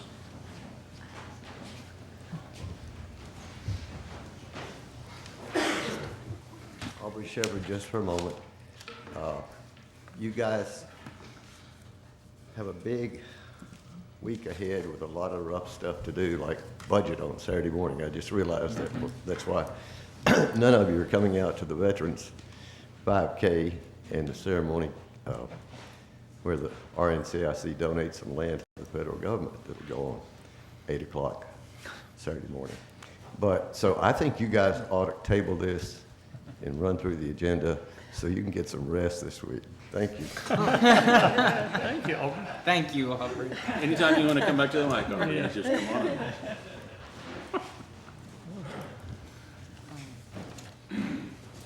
Tom Overby again, 211 North Block. I'm not going to speak to whether the focus of your study should be in other parts besides downtown. That may be, I'll let those who have an interest and more knowledge of how the development, how this change might affect other parts of town, speak to you on that. I want to emphasize that we do need to address the issue with downtown, and it's not just historically significant buildings. There's been concern that the existing ordinance was developed as part of Dover Cole. That's true. Then the city went forward with the City Plan 2025, City Plan 2030. The city adopted other requirements, the Downtown Design Overlay District Ordinance. 2010, we added the non-residential design standards by ordinance. There's nothing wrong with adding an ordinance change in this area. We've now got a built environment. We've got a built environment in terms of some of the student housing projects. I think you should stay focused on making appropriate changes with the height ordinance and the changes that may develop between now and December 3rd. And my closing point is, because we can look at an example on the project that's down to St. Charles that is underway. It's filed under the existing ordinance, so this change that may occur if you pass something will not affect that one. As I understand that, and I've not studied the plans, but this is my understanding, that's 84 feet high, edge to edge, like the Frisco building. We're going to get more and more of that if we don't address it, so I would ask you to do what you need to do, but please address it. Thank you. All right, thank you, Tom. All right, what else? Mayor Jordan, members of the council, my name is Bob Estes. I live in Ward 4, and I represent Nina Shirkey, who lives in her home on Block Street. The genesis of the ordinance that is now before you this evening was an ordinance drafted by our city attorney. The purpose and intent of that ordinance was to provide protection for owner-occupied homes. End of sentence. Arkansas has a well-established history providing protection for owner-occupied homes. We find it in our Arkansas Constitution. We find it in our tax laws. An ordinance ensuring the basic and fundamental right to light, air, and space is constitutionally acceptable and statutorily proper. I have no problem telling you that at all. Well-established precedents exist in our Arkansas law to enforce protections. A form of this ordinance, as was originally drafted by our city attorney, is to provide. The protections are clearly appropriate in downtown general and Main Street Center. Neighborhood conservation has protection. Main Street Center and downtown general have no protection for an owner-occupied home. As we have learned in discussions over the past weeks, it is now permissible as a matter of right under our form-based zoning to build a sheer 84-foot unarticulated wall in close proximity to an owner-occupied home, restricting light, air, and space. This is a clear and present problem that needs to be resolved. I would ask that the Ordinance Review Committee address this. I would ask that you consider, Mr. Long, as you superintend and chair that committee, that this certainly be applied in these two zoning districts, downtown general and Main Street Center. I will tell you this, of all the people I have talked to about this, not one person has said, Bob Estes, that's a bad idea. Everyone has said that is something that not only needs to be done, but must be done. It's a clear and present problem that needs to be resolved. A form of the ordinance now before you would solve that problem. Here is what I'm going to ask you to do. I'm going to ask you to send this to our Ordinance Review Committee. I'm going to ask that you discuss and deliberate with the advice of our city attorney to craft an ordinance that will provide the protection for owner-occupied homes in Main Street Center and downtown general zoning districts. Thank you, Bob. All right, who would be next? Evening, Mayor and Council. It's Nina Shirky again, 229 North Block. I stood before you in June, I believe, first with a rendering of what it would look like if a builder developed next to my house according to the present code. And I have to say I'm so encouraged by the response I've gotten from everybody that this is an obvious problem, needs to be addressed. I would like to address the concerns that developers will leave the area if an ordinance like this passes. I've owned this property my whole life, and I get constant calls if I'm willing to sell, who's got the lot next to me, who's got the lot behind me. People are interested in this property, and this is a college town, and it's a desirable place to live and a desirable place to develop, and I think it will continue to be that. I don't think it'll force developers to leave, but what it will do is force people to develop with more creativity and more sensitivity to what's around them, which is what we want for Fayetteville. And I just ask that you not forget me in this big thing that's developed. And I appreciate your time. Thank you.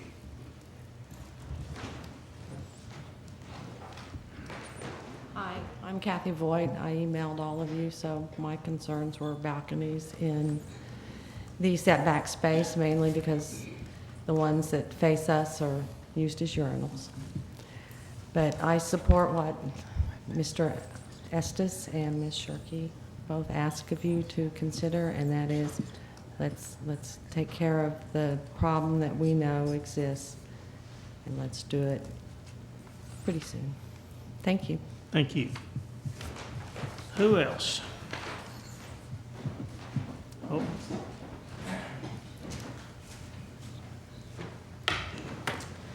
Mr. Mayor, members of the council, I'm Steve Clark from the Fayetteville Chamber.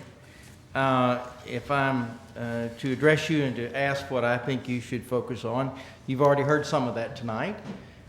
Clearly, as this ordinance is drafted now, it applies to every zoning district except industrial. And so therefore it has potential of impacting every piece of parcel in the city, except that's what is known as our commerce district, which is a few hundred acres. We know there are over 3,800 businesses in our city, all of whom could have some impact, could be impacted by this. And though you say there's been a lot of discussion, from my perspective, there hasn't. In 60 days, there's been a lot of discussion perhaps among yourselves, but certainly not as you would have seen in the Fayetteville Forward economic Development Summit, when we had over 334 stakeholders identified and a group of more than 500 or 600 people, or in the 2030 plan when over 1,000 people were identified and participated. Former Mayor Cootie talked about the fact that the beauty of what some of this planning was that there was a great deal of involvement. The Chamber feels and understands and believes that it is right to talk about height. It is right to talk about setback. It is right to talk about energy efficiency. It is also correct to talk about use, but you do those in the respective sections of the code, and you do those in terms of fire, safety, police, all the kinds of things that you look out for in our city, and you do that in a way that doesn't do a wholesale change in a 60-day period without the involvement of the citizens of this community. And frankly, from our perspective, the idea that you can buy your way into height in Fayetteville is just not pleasing. Because if the notion is, here are the standards, and we don't like tall buildings for the reasons that they affect view shed and for the reasons that they affect light. It says, as I read it, if I've got enough money, enough time, and enough patience, I'll just buy 3 lots. I'll just buy 3 lots. I'll take the lot I want and the other 2, and then I'll build as high as I doggone please. Because you say I can, as long as I get certified by LEED, and as long as I get 12-foot sidewalks, and as long as I put liner buildings around my parking garage and all those sorts of things. And either we like them or we don't, but we don't like them at anybody's price. I don't want to do bargain with the devil. And so from my perspective, I heard something that was really very good tonight, Downtown General and Main Central. That makes a lot of sense to me, and certainly I think it does to the Chamber. The idea that thoroughfares and other parts of our community could be impacted by this is very real. What Councilman Kenyon talked about, whether it be on Van Ash or it be on Gregg or it be on Millsaps, I mean, there are lots of thoroughfares that are going to be subject to development for this city in the coming years. And for those lots that are out there, whether they're owned by citizens or out of state or out of city residents, makes no difference. They're going to be impacted if you do a broad general change as is proposed. And so from my perspective, for the short period of time you're talking about in a month, we would hope that you would focus on Downtown General and Main Central. We would hope that you would not focus on trying to mandate required uses, which leave lots of questions for definition. As I listen to recreation being defined, I'm wondering what that is. Is that a video arcade? Is a bookstore that sells information or other sorts of things that generally are not accepted standards, is that an amenity? Because you say there's amenities like coffee shops. That's real easy to say till someone puts in a legitimate business in this city, and there are some, and some citizens really resent them. And I happen to live in a neighborhood on the south end of town where we resented one, and we all, because we said, you know, they sell a tire in there that we just think is too provocative. That was our complaint. Because we thought there were people who of a young age should not see provocative attire. And they also sold toys that were intimate. And we just said that doesn't belong in our neighborhood. Now, is that an amenity? I don't know.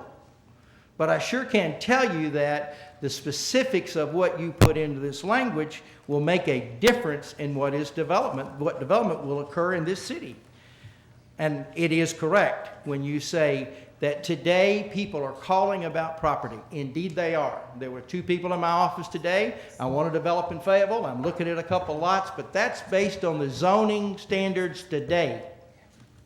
That's not based on the zoning standards of might be tomorrow. That's because they've done their research. That's because they've asked. That's because they've heard this council say we do form-based zoning. We follow the book. You get your permit. Do the things we ask. We'll let you do that. And now we're saying, well, maybe. Now, it sounds harsh, but I think it's realistic. At least I've done a survey since I went to the Planning Commission last Monday night. I don't normally go to the Planning Commission. There were 8 of the 9 commissioners there. They had had less than 72 hours to look at this ordinance, and they were just asked to say what I think about it.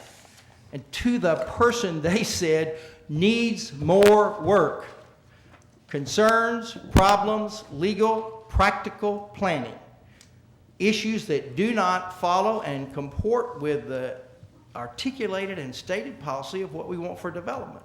That gave the chamber the reason to get involved. When those appointed officials, appointed by you, chosen by you because you thought they had good judgment about these issues, and when they unanimously said, this is not the time to do this, it got us concerned.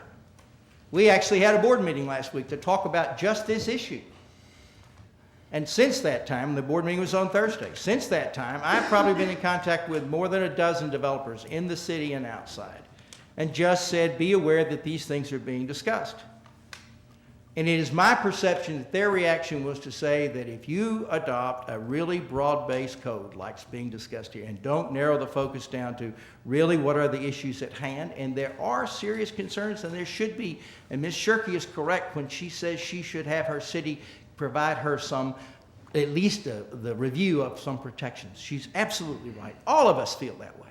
All of us. As I said, we didn't want a thing in my neighborhood because of the attire they sold and the kind of toys they distributed. Now, under the Constitution and under the law, that's a legal business. And to some people, that's an amenity. So anyway, I'll go back to the point. In this instance, those 12 people that I talked to, I would interpret their understanding or suggestion of how they would react is that want to develop, move north. That's what they said. Want to develop, move north. That's not a threat. It's not intended to be a threat.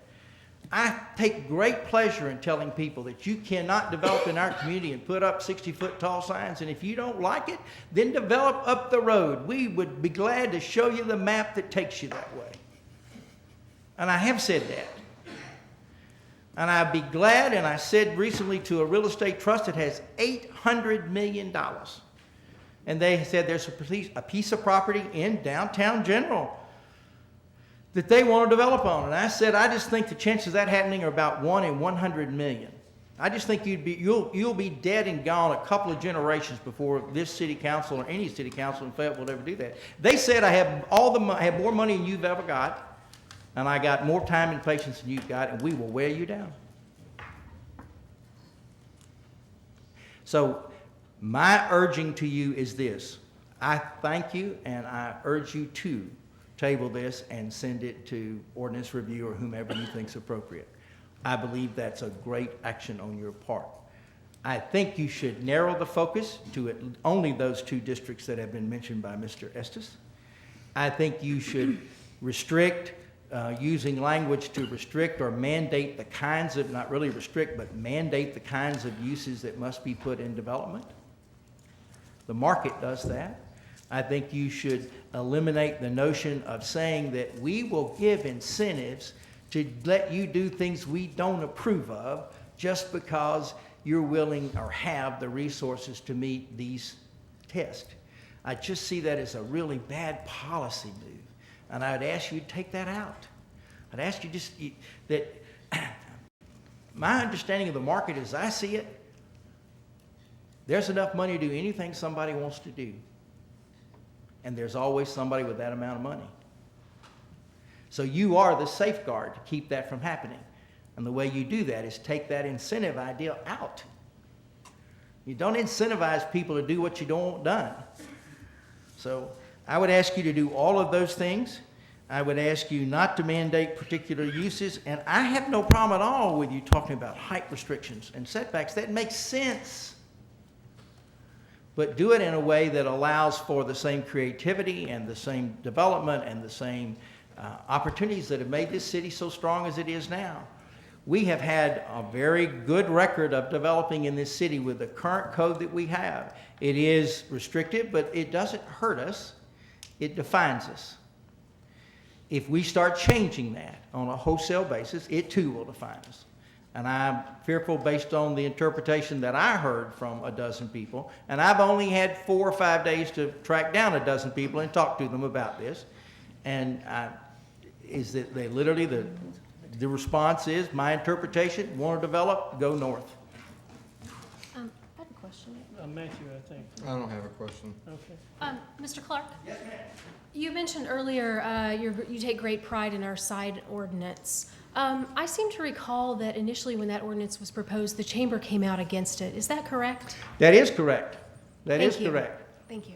But it came out against it because at that time, in terms of the standards that were being articulated in the city, and the city felt and the chamber felt that that ordinance was not best drafted as it was presented.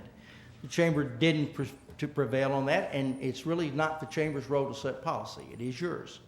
And when you set policy, the chamber said, that's the policy, we believe in it, we defend it, and we promote it, and we have. Thank you for clarifying that it's not the chamber's role to set policy. Okay. All right. All right. Anyone else?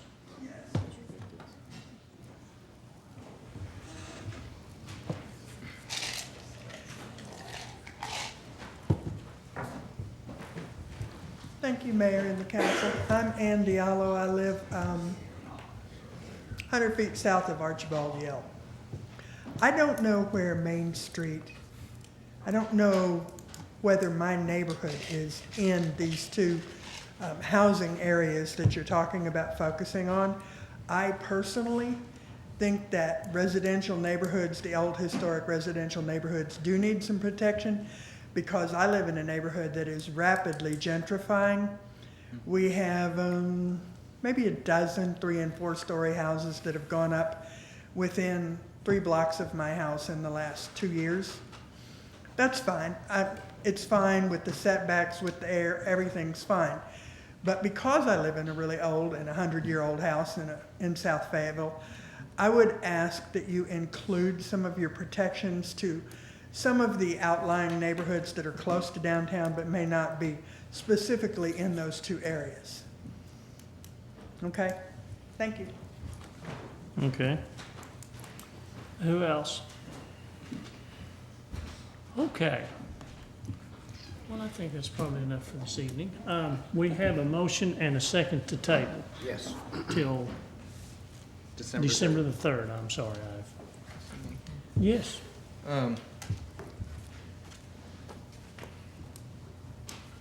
Well, if the idea that we're going to take more time with this was a horse, I'm not sure there'd be much left of it. I wanted to clarify a few things before we moved on.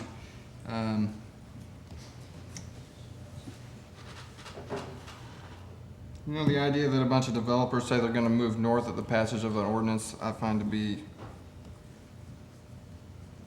a little bombastic, considering Fayetteville has seen roughly 60% of the new construction permits over the last few years. I think the facts speak for themselves. Also, the idea that anybody would think this means we hate tall buildings, I think is also a little bit hyperbolic, with all due respect. I think all of us up here, well, maybe not all of us, but a few of us I know for sure have a deep appreciation for architectural art pieces of a variety of scales. And that doesn't change just because we think that buildings with more people in them should have wider sidewalks than buildings with less people in them. There's a clear proportionality there. We see the exact same thing with laws that are already on the books, where we charge a higher impact fee if a building has more bathrooms in it if it's bigger. If it's a bigger building, we charge a higher fee. I mean, that's just normal. It doesn't mean we don't like bigger buildings. It means that there's a proportionality question that we attempt to answer in the code. Someone said liner buildings imply empty storefronts. I think there was an underlying assumption there that liner buildings had to be commercial. I think the amendment that was on the table, mixed use meant anything other than the principal use of the building, and liner building could be anything other than, it could include the principal use of the building if those mixed uses were elsewhere, which means a liner building could just have people living in it, or it could have office space, or it could have a storefront, or it could have any number of other things. So there are some assumptions that I think we need to be careful with. And last, I wanted to say that those of us with influence, I think, really have a responsibility to get the facts right and There are more than half a dozen zoning uses that this doesn't impact, including industrial, including P1 institutional, which Washington Regional Medical Center is zoned, which a likely library expansion would be zoned, which all of our school buildings are zoned. This ordinance doesn't impact those. It also doesn't impact RSF 4 or 2 or 8 or 12 or 24 or 40. It doesn't. And last, I wanted to say that, the minutia of where this should be in the code, I don't want to say that's not important, but I think in the grand scheme of things, it is minutia. And it's important to recognize there's already precedent. We have a complicated code. I think, you could argue fairly that some of that code is overly complicated, but quite a bit of the complexity of it is absolutely necessary. Take, for instance, our parking regulations, which are defined by the use units, okay? Parking regulations and design standards are in their they have their own chapter. Use conditions and use units have their own chapters respectively. And zoning regulations reference all three of those, and they also have their own chapter. So I don't think it's unique for us to say we can talk about these things in terms of height limits, especially when there are other cities that have very similar laws already on the books. For instance, in Washington, D.C., where they have very strict height limits, every new office construction with more than 9 office spaces has to include residential uses. 10% residential uses of the whole building. So much more stringent than what we're asking. And that's tied to the size, to the number of units, not to where the office building is built, just the number of units it has. We ask why maybe mixed use is necessary, and we characterize that in saying we shouldn't tell people what to build. Well, that's the whole point of zoning regulations. Our commercial districts, C1, C2, and C3, are some of the most restrictive districts as far as use units that we have. When we zone a parcel that, we're saying you can only build commercial here. We're not even allowing people the option.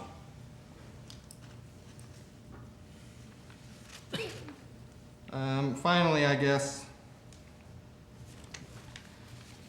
if you wonder why mixed use is so important, you only have to visit a central business district in a major city at 3 a.m. in the morning to find out why.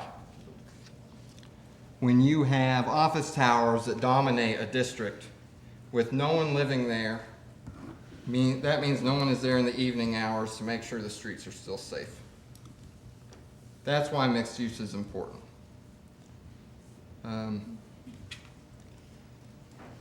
That's why I think the original proposal to require residential is better, because it puts eyes on the street 24 hours a day. I think mixed use is a responsive compromise. Urban designers everywhere push for height restrictions that are much more restrictive than what we have. The rule of thumb is for every 3 feet in the street, the building should be 1 foot tall. So on a street like College, which has in downtown College, there's probably 80 to 100 feet building front to building front in the most constricted portions. They would say the ideal building height is about as tall as a Washington County courthouse,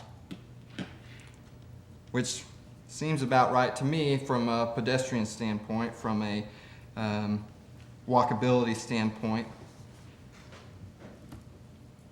Very few cities have followed that rule of thumb, Fayetteville included.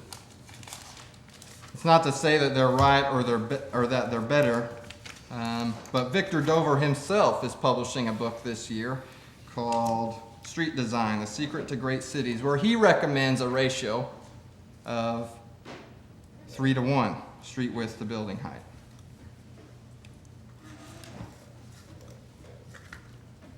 Washington, D.C. says that a building cannot be taller than the street is wide plus 20 feet. Block Avenue, since this has been a prototypical example, building to building, near as I can tell, is about 55 feet wide. So that's street plus sidewalk plus whatever little gap is in front of the buildings. Which means according to the urban designers, the ideal height for pedestrianism is 20 feet, roundabout. And this proposal makes the maximum 60.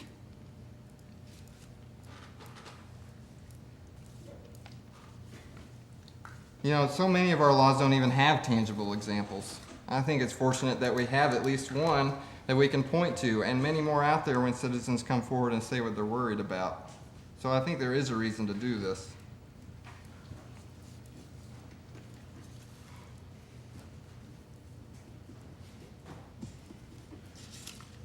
And I guess I'll leave it at that. I hope that we can work forward to a consensus in ordinance review. I think that's a good process. Adele. Mayor, I've listened and listened. I don't think we've spent any more time on anything else other than feral cats. I mean, we've gone That was Lincoln. on and on and on about this. Started out so simply. You're right, Bob Estes. Started out so simply.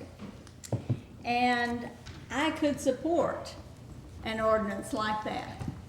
And but I cannot support the ordinance as it is.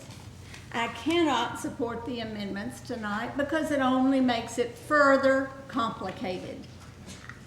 And I think that to assume that most of our constituents understand and have reviewed all of this and know what we're talking about up here, I think it's a joke. And I think that we need to simplify these things. I think our staff has spent an inordinate amount of time complicating and going on and on and on and on, trying to take care of this one issue that needed taking care of. And so I cannot support the amendments. I will not vote for them, and I will not vote for the ordinance as it stands now. If we choose to table and bring it back, I'll look at it. And if it's simpler, if it's something that makes sense for us to take action on at this time, not greatly developing economic development in our area, we don't need to do that. And so I will be looking for some kind of an ordinance that does not discourage people from buying a small lot downtown to have a house put on, which I think is such a neat idea. And now they've become discouraged because they don't know what the ordinance is going to be. I mean, if that's one individual in a single family home, I can only imagine what a developer is thinking. So I feel very strongly that we need to do what we can to simplify our ordinances. I certainly love Fayetteville. I love what we've accomplished. I appreciate our planning staff. I appreciate the hours they put in to keeping Fayetteville what we all want. But sometimes I think we go way over the edge. We are not Washington, D.C. I don't want to ever be Washington, D.C. or New York City or San Francisco. I want to be Fayetteville, Arkansas. And that's what I'm going to fight for. Thank you. All right, second. Okay. I did want to address the concerns about density, the height bonus that we're looking at. It's actually a pretty common mechanism around the country to have these incentives, especially tied to LEED. Communities such as Acton, Massachusetts, Arlington County, Virginia, Babylon, New York, Bar Harbor, Maine, Cranford, New Jersey, Dallas, Texas, Nashville, Tennessee, Pittsburgh, Pennsylvania, Portsmouth, New Hampshire, Seattle, Washington, Sunnyvale, California, and the list goes on and on of municipalities that have adopted incentives that are directly tied to LEED. LEED is a reference standard, similar to how we use the Arkansas Fire Prevention Code.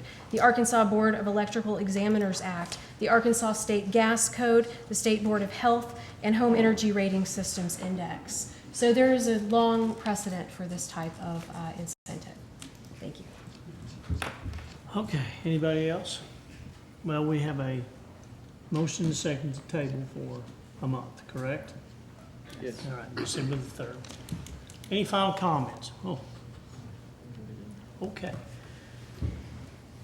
Sandra, would you please call the roll? Adams? Yes.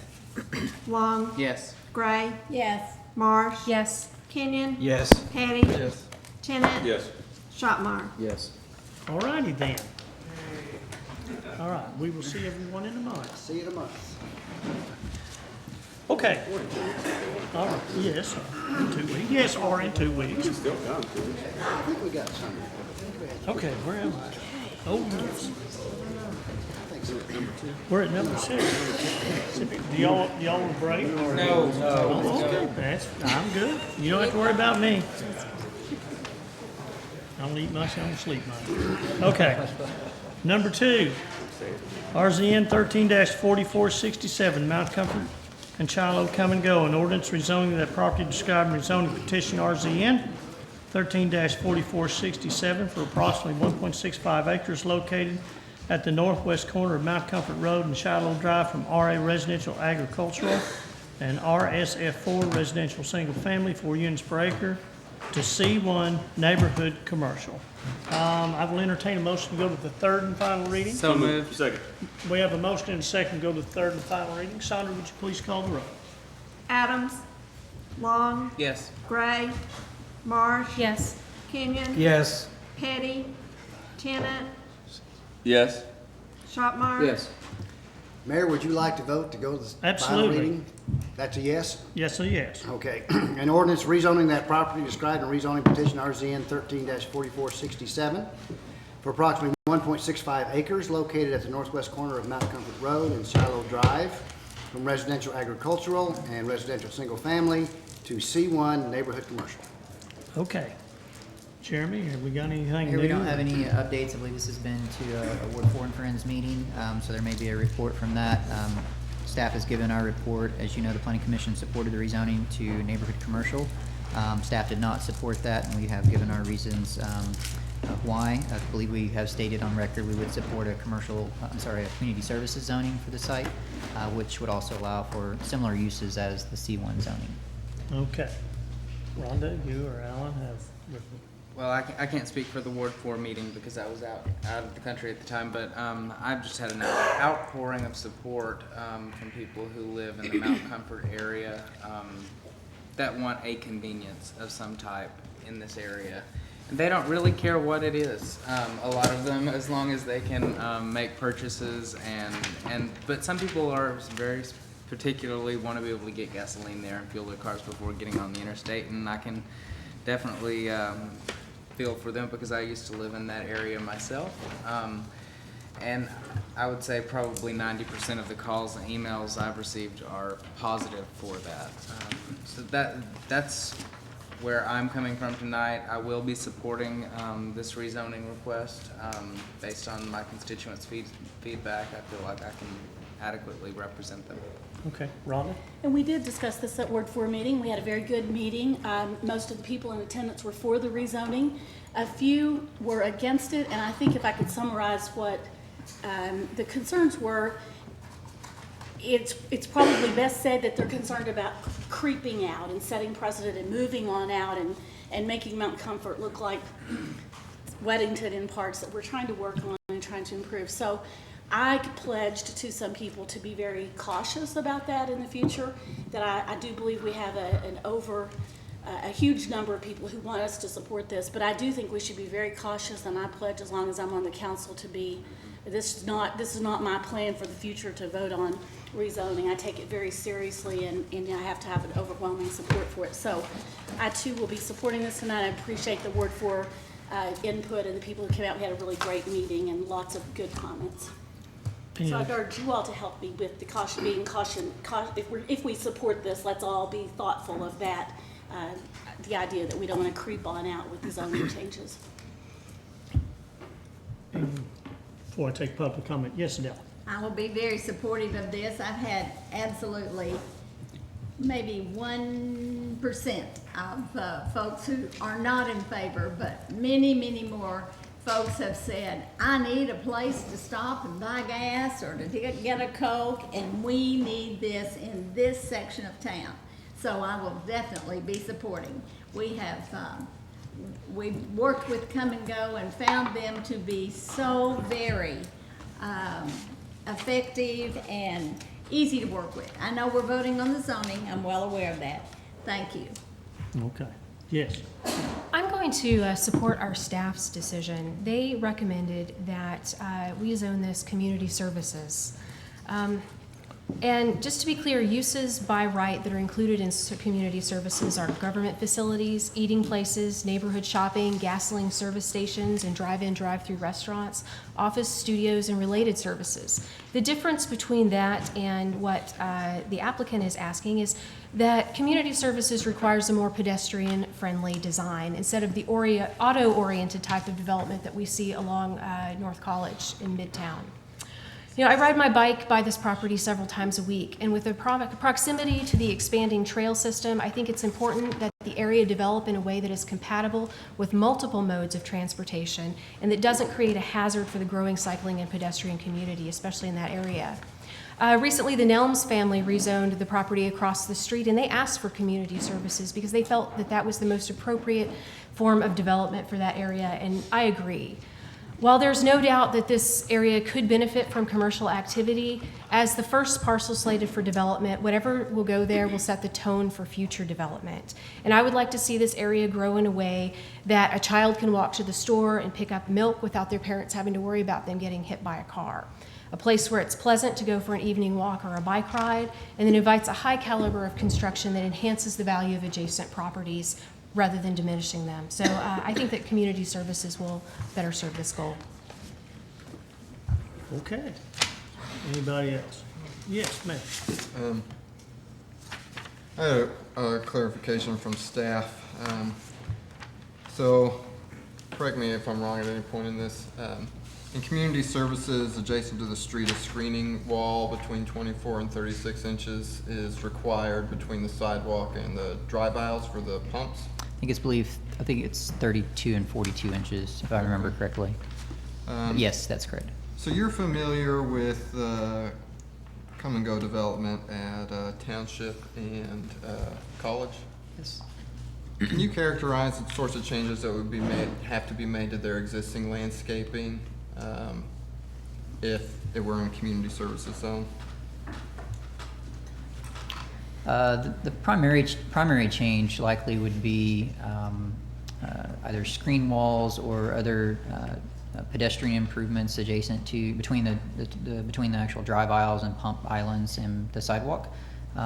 We have a specific code that was adopted just a few months ago by the council to address design standards for convenience stores and gasoline stations to enable them to be constructed in form-based zones, because we found challenges to that previously. The structure, for instance, does not have to be fully within the Build 2 zone. Just a portion of it can be within the Build 2 zone. So I would say at that particular site, some of those smaller freestanding walls would probably meet the requirement for the screening potential. They don't always have to, it doesn't have to be a continuous wall. It can simply be back at the station as well, or back at the canopy island as well, screening the pumps. So that's an option as well. And it can be screened with landscaping, that's not correct. just a wall? That's correct. It could be just a hedge. That's also one of the options as well. Okay. I guess I don't see a big difference between that requirement and what's been built on other sites. Certainly some difference, but not a substantial one. And I bring this up because, well, first I want to thank the Come and Go representative because he's been very gracious to talk with me about this. I reached out to him during the last meeting.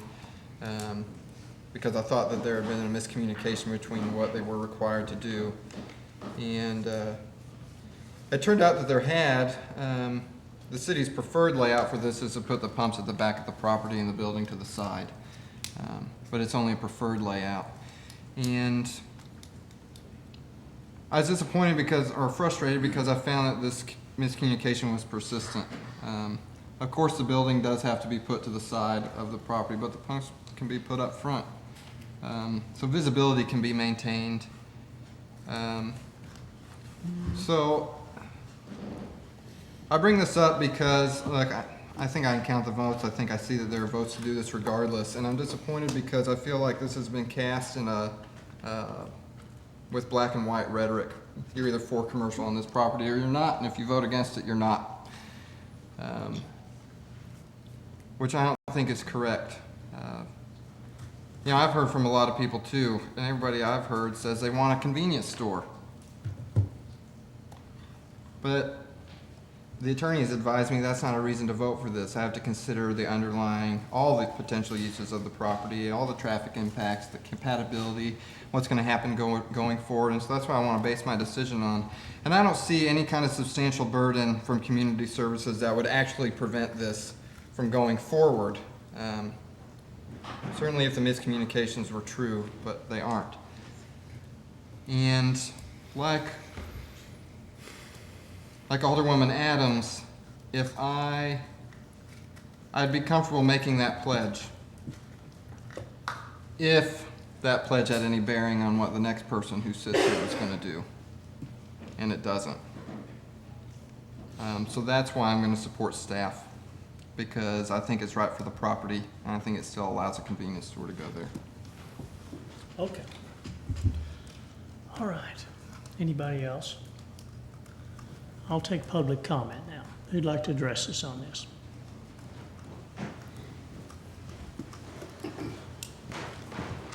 Good evening, Rob Wiley with Come and Go. I brought my PowerPoint in case you want to see that again on why I think there should be C1, but I think we're all familiar that 540 has about 72,000 vehicles a day on it, and we are on the west side of 540. It was Mount Comfort that had 15,000 vehicles. When I look at site selection, there's three major attributes that I look for. One is the drive-by traffic. Okay, so that's there already. Number two is access. And we've been through it with MLK and Hill, and access is very important to us, and I think you guys all know that. The three is visibility. Now, when I was reading the code for CES, it was talking about fueling canopies, and when pumps are visible from the street, there's a requirement of 32 to 42 inch masonry wall or a hedgerow. Is that not true? So if I was on Mount Comfort and I had my pumps parallel with Mount Comfort, wouldn't I have to have a hedge wall going across there? There are three options there. So yes, you could have, could be screened from the street side with walls adjacent to the pump islands, a wall that is out next to the sidewalk between the drive aisle and sidewalk, or a hedgerow between the drive aisle and sidewalk. Okay, so visibility is very important to us. If I push my building all the way across to Siloam, visibility from, I guess, our associates on the counter, I couldn't move the canopies over because I have to have a drive lane. I wouldn't be able to see all of my pumps. And I do need that many pumps, so if there was accidents or if somebody needed emergency shut-off used, they wouldn't be able to see that. So that's just the proportion from the counter to the outside pumps. But visibility still is big. We talked about last time where the going home traffic is pretty important to us. So going home would be going westbound. Planning Commission did vote in favor for C1, but the visibility aspect, the first thing you're going to see if you did put a wall over across on Siloam is you'd see the wall and you probably wouldn't be able to see the pumps. Or if you had one over on Mount Comfort, you wouldn't be able to see the pumps. This Mount Comfort it's a 40-mile-an-hour speed limit. So people aren't going that slow. And so for them to not have visibility, it's almost like they'd have to make a decision right when they got there, right when they got to the intersection, which I don't think anybody wants because they didn't have the visibility early on. So the reaction time would have to be so much faster, in my opinion, if we had a screen wall in front of the store or in front of the pumps.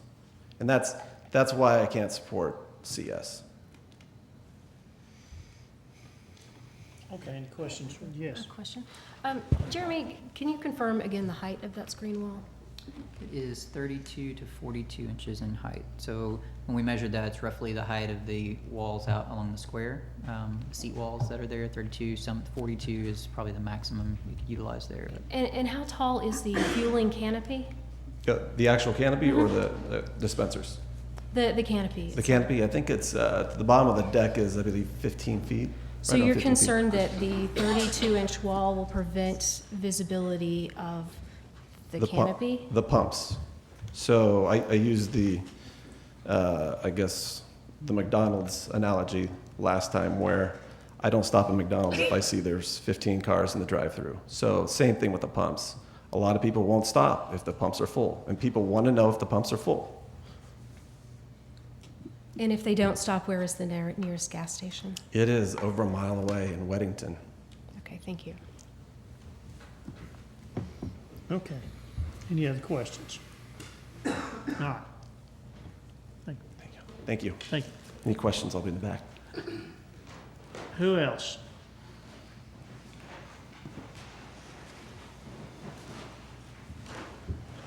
Mr. Mayor, Tracy Hoskins. I wasn't going to say anything, but I am a big fan of form-based zoning, community services, or what have you. In fact, I've got a project that I'm building right down the street from where this come and go is slated to be built, and I think that project, you know, is probably one of the best examples in this town of form-based design or urban design or what have you. Unfortunately, I'm also a realist, and while the form-based zoning codes and the type of plan where you move the building type to the street for the walkable environment or what have you, unfortunately, I don't think that we can construct an entire city like that, especially next to a freeway of 72,000 cars a day. You know, to me, of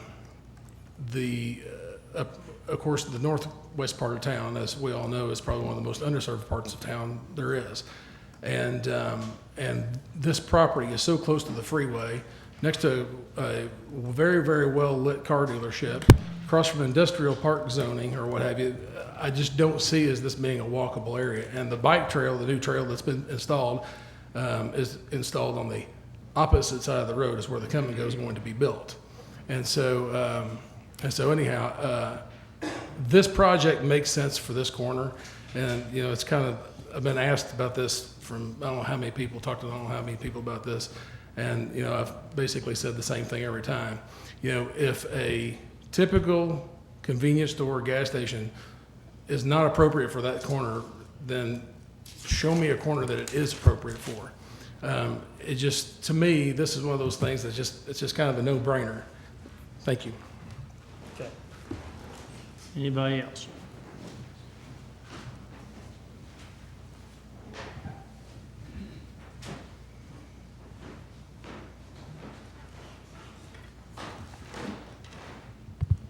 Mayor, Council. My name is Leonard Gabbard, and I've been a consultant engineer for about 25 years. Hi, Jeremy. And this corner seems like a slam dunk for me, in my mind. I mean, this is what this corner needs. We commute through that area every day, and I would love to see this go in. Okay, thank you.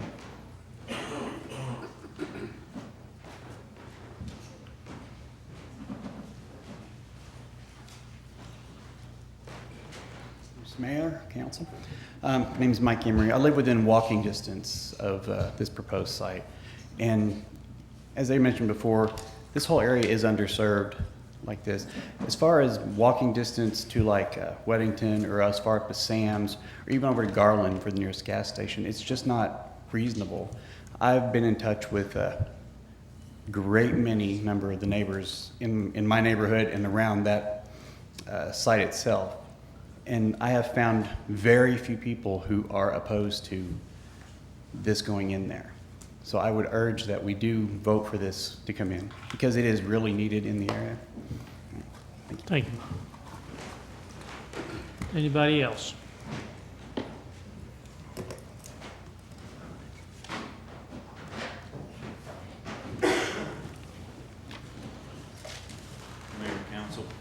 My name's Wiley Hobbs, and I live on Mount Comfort Road. And as far as the convenience of it, it would be just astronomical for several people. One of the things that would also help, it would alleviate some of the traffic on, Weddington and 112. But as far as the convenience of walking to it, I mean, I'm in right there close enough that I can walk to it as well. I have a 16-year-old daughter, and I would want the store where the people that are in charge of the store are able to see my daughter walk up to it, because honestly, I wouldn't let my daughter walk up there. She's 16 years old. I wouldn't let her walk up there by herself.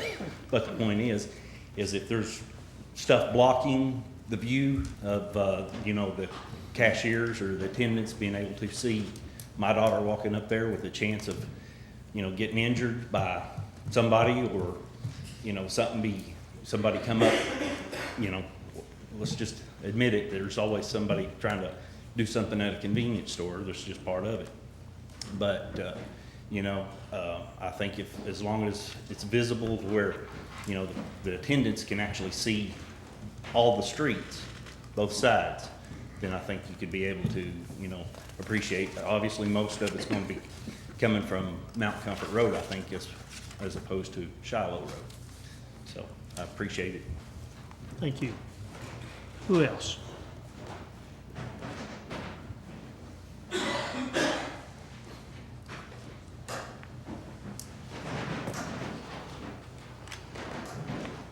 Mayor and council people. I'm Joanne Hayes, and as I told you before, we've been there a long, long time, and have taken a long time in deciding that we were willing to sell that corner. I think the neighborhood needs the services, and one of the things that has impressed me with Come and Go is one of their safety features, in that they try to have visibility from their, if I think I've got this all straight, from their cashier all the way to their pumps and on out to the street. And if you build a wall where you can't see all the way to the street, that not only affects the people that might come into their business, but it also might affect if the neighbors or police or someone is coming by and there's trouble there. As an older woman, I want to have full visibility from the cashier inside, anybody that's at that place, or anybody that's going up and down that street, is a safety thing. And I don't know that I know all of the things that you do in community service, but the best I can understand is if you build a wall and it blocks passing or drivers up and down the street or their passengers from just having an open view of what's going on, it could be detrimental to safety and criminal activity. Okay, thank you. Thank you, Joy. All right, anybody else like to address us on this? Okay, seeing none, I'll bring it back to the council. We're on the third and final reading. What final comments do we have? I just wanted us to note that the height of this wall here, standard desk height is 30 inches, so this wall is likely taller than what they would be required to build if this was community services. I can clearly see everyone over this wall. I think you can see me, so I don't think we're asking for a significant vision obstruction. Okay. Anybody else? Yes, Ron. So a couple of our city council members have said that they wanted to support staff on this. And I just want to say thank you to our staff. I very much always want to support you, and I try very hard to. And I appreciate all the work that you've done on this and answering all of our questions. And thank you very, very much. I also want to say that not very long ago, this council voted on which offer to take, which is offer between a Casey's and a Come and Go. I was not on the winning side of that vote. I voted for Casey's because they offered more money. You remember that probably, don't you? And at the time I was thinking, it's dollars for our city. We have to take the most money we can here. I think Come and Go is doing a great job in our city, and some of the very people on this council that supported the Come and Go proposal that night bragged about how great Come and Go is with their certifications in LEED and their environmental concerns and actions. And so I'm delighted that they will, if this goes through, utilize those same good practices in this development. I'd also like to say that I air up the tires in my bicycle many more times than I put gas in my car. And for those of us who ride our bicycles in that area, and my husband and I do often, this will be a very big help. It will help a walkable and non-car people like me get gas in our tires and use the restroom and get water. They've assured me that I can use their restroom when I want to out there on my bicycle. So I think there are some benefits outside of the automobile pumps that most of us, many of us are thinking about. But I'd also like to say that I appreciate what Come and Go has said they will do. To Alderman Petty's comments on, you hear most people say they just want a convenience store. There have been some residents in Ward 4 who have written me and said, if a restaurant would go in there, that would be great. We're not, so they understand that it's not just a rezoning for Come and Go, it's a rezoning for some commercial business there. And so thank you, Come and Go, for saying that you're going to address some of those things. You're going to put some tables where people can come and have a little community area there. Some of our residents have said, I'd like to go up there and have a cup of coffee with my neighbors. There's no place to do that. So I hope I've addressed some of the concerns here. And again, thank you, Mr. Pate, and our fabulous staff for all you do. Okay. Any other comments? All right. Sandra, would you please call the roll? Adams. Yes. Long. Yes. Gray. Yes. Marsh. No. Kenyon. Yes. Petty. No. Tennant. Yes. Shopmire. Yes. Okay. All right. Moving along to number 3. Number 3, amend Chapter 115, pawnbrokers. An ordinance amending 115 pawnbrokers of the Code of Fayetteville, renaming it to Chapter 115 pawnbrokers and secondhand dealers, requiring licensure of secondhand dealers and requiring electronic reporting of certain items purchased by secondhand dealers. I will entertain a motion to go to the second reading. So moved. Second. We have a motion and a second to go to the second reading. Sandra, would you please call the roll? Adams. Yes. Long. Yes. Gray. Yes. Marsh. Yes. Kenyon. Yes. Petty. Yes. Tennant. Shopmire. Yes. An ordinance amending Chapter 115 pawnbrokers of the Code of Fayetteville, renaming it to Chapter 115 pawnbrokers and secondhand dealers, requiring licensure of secondhand dealers and requiring electronic reporting of certain items purchased by secondhand dealers. Chief? Thanks, Mayor, Council. As most of you know, this is an amendment to the pawn shop ordinance that would require most secondhand dealers to report to the police department electronically what they bring in. A couple of new things since we talked last. First of all, at least one news outlet this morning was reporting that things that were purchased was going to have to be reported. I just want to make sure that everybody understands that is not the case. It's not items that these shops are selling. It's items these shops are bringing in from individuals is the items that would have to be reported to us. And the second thing is it came to Kit's attention that there's basically an ATM at the mall that it actually takes cell phones and gives you credit for them. So we added a small amount of language into the ordinance that covers that. We have talked to the owner of that machine. He was very familiar with Leads Online, which is the electronic company we use, and said they had no problem reporting to us the items they take in on that automated machine. And I'll be happy to answer any questions you have. What questions do we have for the chief? I'm passing around the revised Exhibit A for your consideration. The only thing that changes is under the definition of secondhand dealer. It talks about automated kiosks, and these are the systems that take in not only cell phones, but pads, iPads, things like this. They do have a lot of protection devices because they do hand out money if the agreement is made. People have to use their ID, their photo ID in there, then they're connected, and there's actually a camera on the kiosk so that the person on the other line working for this company can see that that is that person. Then the electronic instrument, whether it be a phone or whatever, is put into the machine. It's scanned. They turn it on. They see what brand it is, and what kind of qualifications it has, how much power it has. They can make an offer to purchase it right on the spot, and if they do, then the person actually has to do a thumbprint onto the kiosk in order to complete the transaction, and then they are actually paid cash. Cash money comes out of the machine for whatever they agree to if they come to an agreement. This is a growing business. There was some concern about these kiosks at first. In fact, two cities, Baltimore and Riverside, California, both banned them. I think that's before a lot of these other protection devices were placed on them.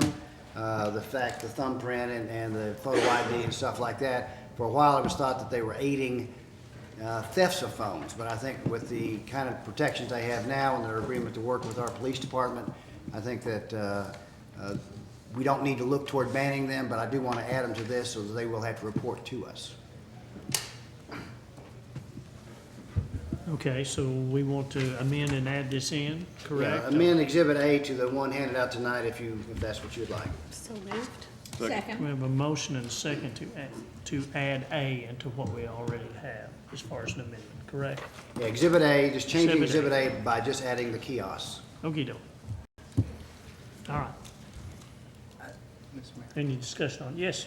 I also have another amendment to offer, but I don't know if I should wait till we. Why don't we get change one this done. non-controversial Okay, one and that's then what we'll I get to wanted yours. Yeah, okay, thank you. Okay, any discussion on that? Any public discussion on that? Not that yours is going to be controversial. Now bring it back to the council. Okay, if there's not any other comments, Sandra, would you please call the roll?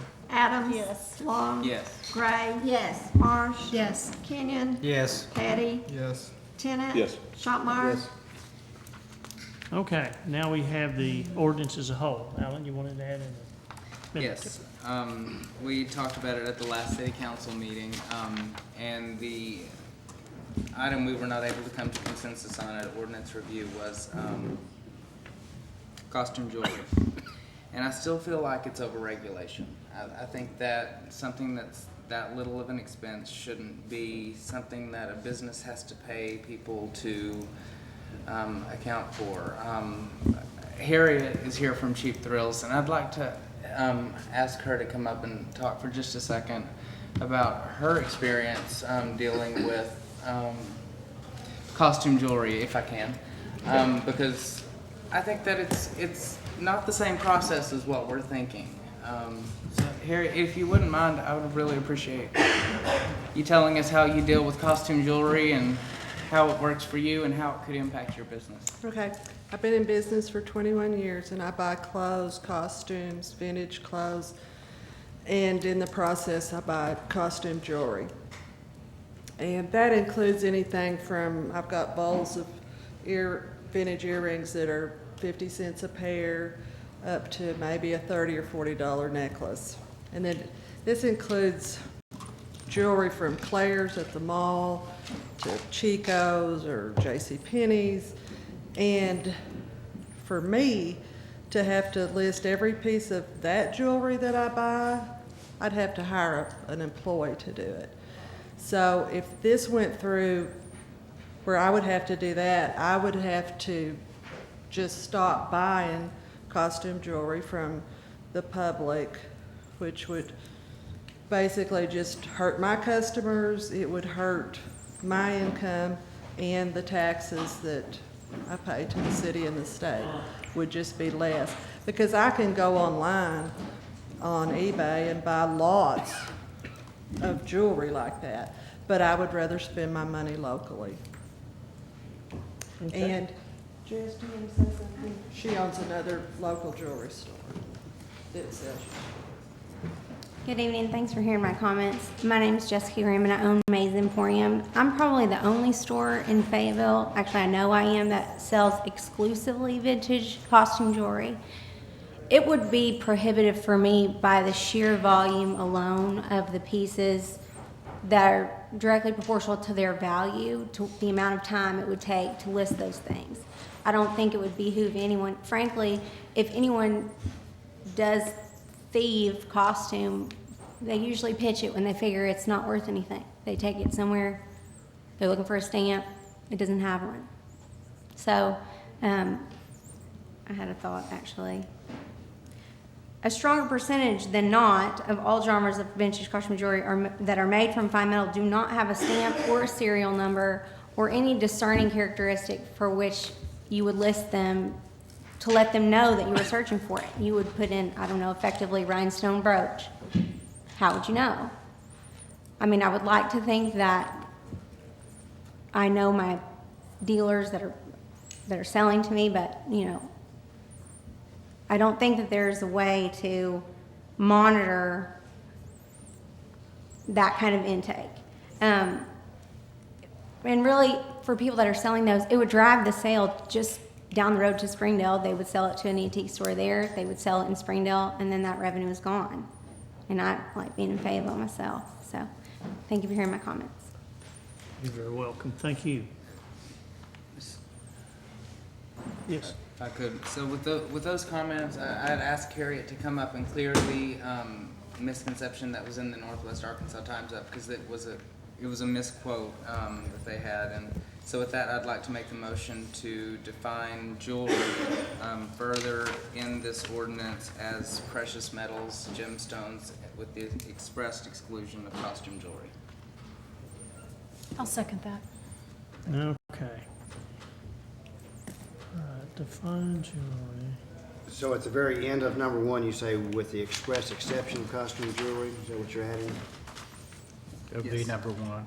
Yes. B1. And you're going to add costume jewelry, correct? Exclude costume. Exclude, I'm sorry, I meant that. It's getting late. All right. What discussion do we have with the council on this? Yes, Stella.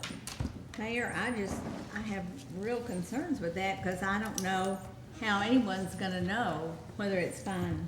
I mean, I'm not an appraiser, just like our chief said, our burglars are not appraisers. And I think we have to keep in mind here, what we're trying to do is catch those people who are breaking into our houses and stealing jewelry. And they don't know what's worth a lot, and I don't know what's worth a lot. So I have a lot of trouble with the exclusion of that. I am very grateful for these 2 women coming and speaking to us, but I would hope that they would have enough income from other things if they choose to not carry costume jewelry or all costume jewelry, they could still make it. Anyway, I have concern with excluding costume jewelry. I don't know how we're gonna know it. Okay. Yes. I have a question for the chief. Sure. Chief, could you come up, please? Would this ordinance put us more in line with Springdale, Bentonville, Rogers? It's my understanding, let me find my notes, that right now Springdale has an ordinance, Little Rock has an ordinance, and North Little Rock has an ordinance. And I don't know if that's an all-inclusive list or not, but that's some of examples of other cities that have an ordinance similar to this. Thank you. Real quick, Yeah. while you're there, Chief, do those ordinances include costume jewelry? I do not know the answer to that. I'm assuming they do, but that's all I'm doing because I was told they were very similar to ours. Okay. But I don't know that for sure. Okay. Mr. Mayor. Yes. One thing I wanted to point out, and it's something I didn't understand until I had a conversation with a couple of resellers. To speak to your concern, Alderman Gray, something that is much more valuable in this town than costume jewelry that we are excluding from this ordinance are used textbooks. We're excluding used textbooks because of the fact that it's over-regulation, but we're including costume jewelry. So it just doesn't make sense to me. People can get a lot more money for a used textbook than they can for a piece of 20-year-old malleable brass jewelry. I just see a difference here, and I just think that we need to draw the line somewhere, and I think costume jewelry is a little bit too. Okay. Rhonda. Well, I'm gonna be a girl here for a moment. I'm wearing a piece of jewelry here that is beads and just rope. If my house gets broken into and this gets stolen first thing I'm gonna maybe do is go see one of your ladies and see if somebody took it there, because its value, I don't know. My husband gave it to me 18 years ago. I wear it all the time. I love it. I don't know its value dollar-wise, but I know that if they get my textbooks, I hate that I lost them, and maybe they'll go to the bookstore and sell them, but I think we're trying to return people's valuables to them. And the dollar amount that a necklace is worth or that a piece of jewelry is worth is not, I don't think we can call it the same thing as a textbook. So I would be delighted to think that you had to write down what someone brought in and that I might get it back. So that's why Alderman Long will not be able to support excluding jewelry. Who's? Marty. I feel the same way. I mean, sentimental value means a lot more than dollar figure. And I'm going to support, can't support the ordinance the way it is. Okay. Yes. You said you were speaking as a girl, so I want to ask you this question as a girl. How you feel about this? Because this is another thing I learned from speaking with our resellers. The costume jewelry that they have there in their stores might cost $5. But the designer jeans that a thief might have stolen from your home might be worth $60 to $100 used. But we're excluding used clothing too. But I don't care about those jeans. I mean, But some people do. Some people I do. know. I'm just speaking to jewelry alone. That's all. Yeah, just to jewelry. Yes, I know, Debbie. get it. Mayor, may I ask the chief? Sure, absolutely.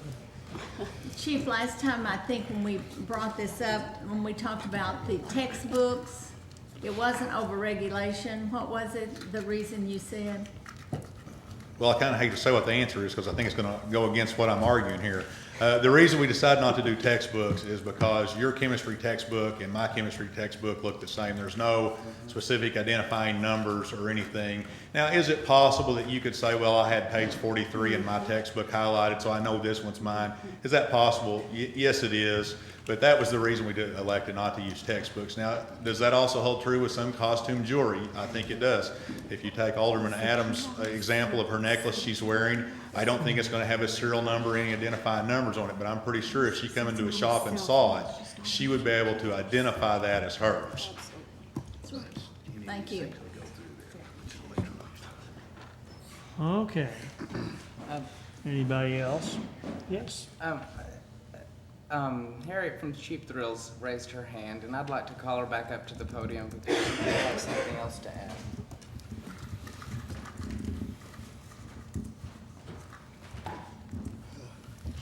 All I want to say is, yes, costume jewelry, there's a million pieces that all look alike. People could come in in my store, which they did, so people come in and say, go through the racks, those are my True Religion jeans.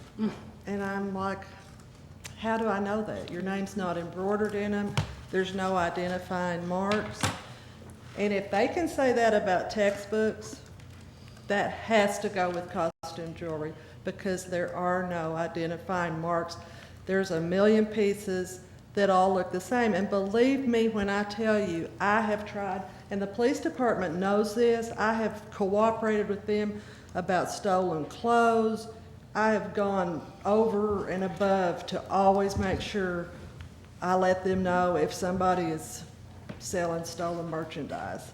But I really think this is penalizing me if I have to do this. Can I ask a question? I bet it's your experience, if I could ask you a question, I'm sure it's your experience because we know you've been doing a great business in Fayetteville for so many years. Would you be able to tell if this was costume or real lapis? Lapis is considered costume. It's not a precious man. metal. It's He not. told me this was I mean, really it's nice. It's a nice stone. But you wouldn't, so if we take it out, this would be for sale in a few minutes, wouldn't it? I mean, If I liked the looks of it. I mean, if I thought it was valuable. I mean, you know what I'm saying? And honestly, in 21 years, I have had stolen clothes many times. Sure.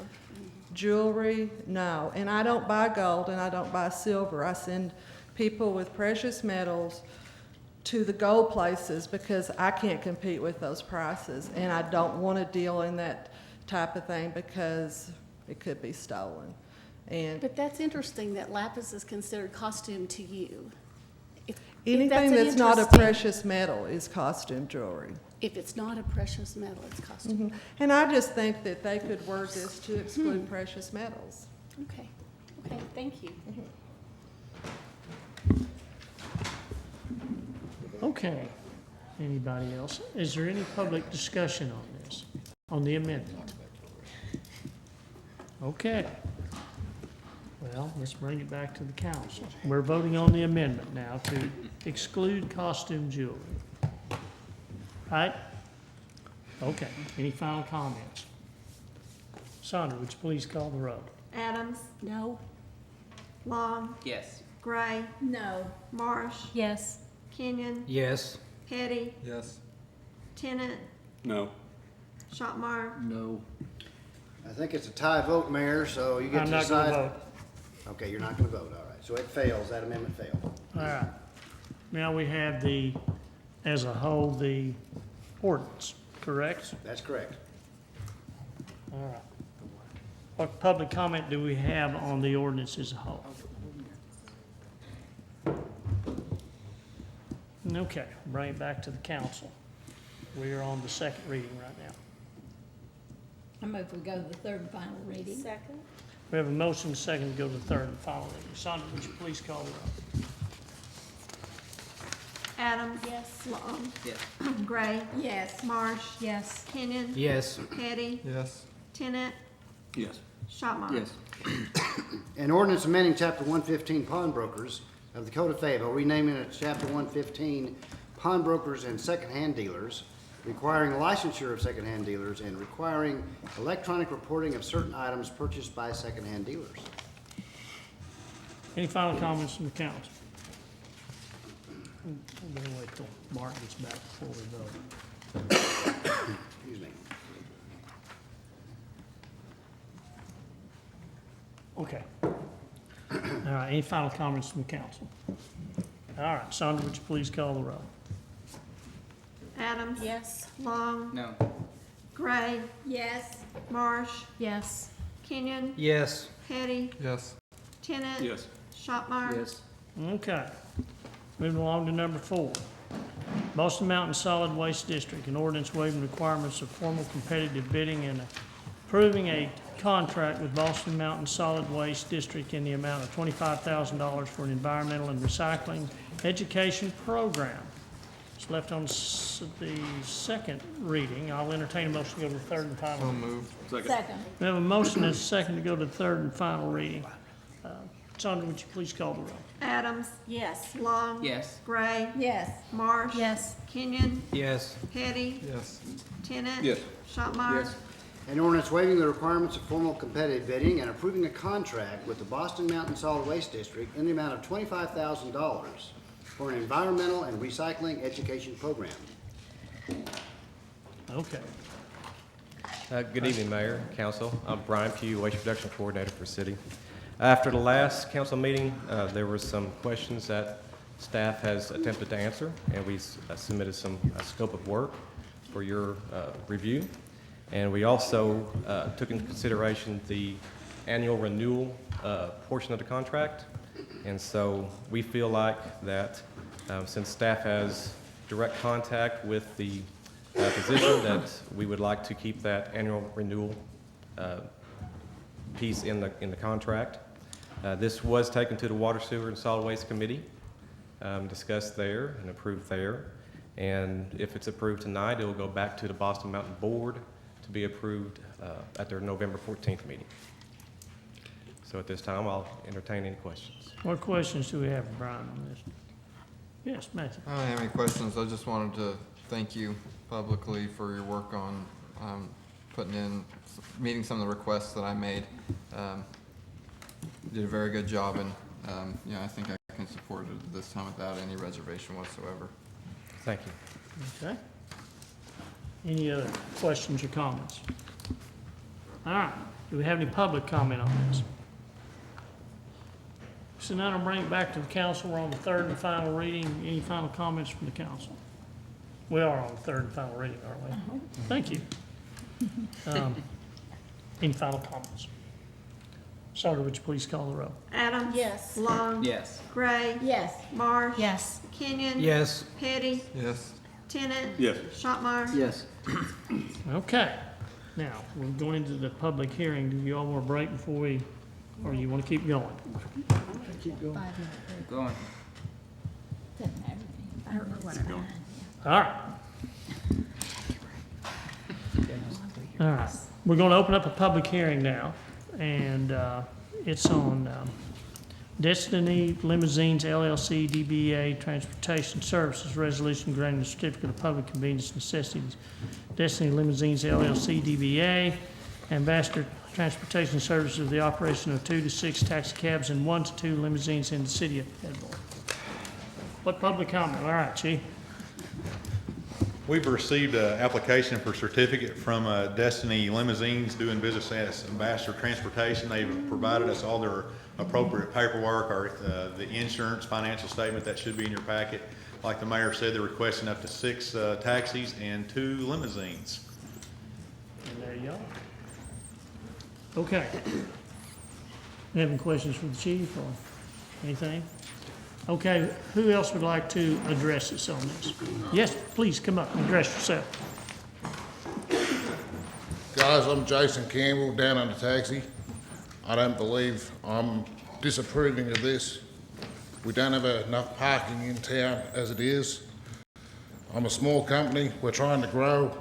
I truly believe there's too many cabs in town now, and this winter's coming on, weather's getting colder, it's gonna get slower for us that are trying to grow. And again, the parking situation's not getting any better. Thank you. Oh, hang on, we got some questions for Hey, you. Jason, I have a quick question. 2 questions. One, I've forgotten, do you have a brick and mortar building in Fayetteville, or where's technically your offices? It's in Lowell. Okay. The second question is, when you talk about the parking and crowding situation, is the main point for cabs in front of the Walton Arts Center, is that kind of? Well, it used to be until you guys gave it up for motorcycle parking. I didn't understand. It used to be till there was motorcycle parking. I thought they still use that spot. When the motorcycles are not there, that's correct. Oh, okay. But I guess generally, I wasn't there when the motorcycles. Generally speaking, on a Saturday night, when it's bike night, there's motorcycles there, so we don't have any parking. I see. And how many years have you operated? 5 years now with in Fayetteville. Thank you very much. Any other questions? Yes. Sir? Mr. King, you might want to come up and state if they're done with you. What is your, what would you say your percentage of utilization rate is on your cabs? How many are being used regularly? Every one of my cabs is getting used on Dixon Street, and we have a 20-minute turnaround time on picking up our passengers. Thank you. Okay. All right. Do we have any more questions for Jason? All right. Who else would like to address us on this public hearing?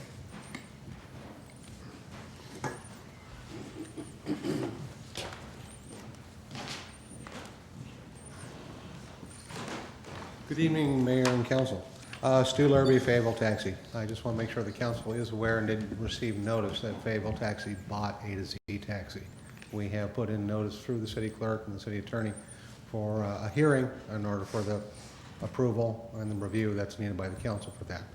I don't know if Chief Tabor's calculations for the total number of allocated taxi slots that are currently in existence right now included the A to Z count, but I just still want to be clear on that we have made that purchase and still have yet to come forward to this.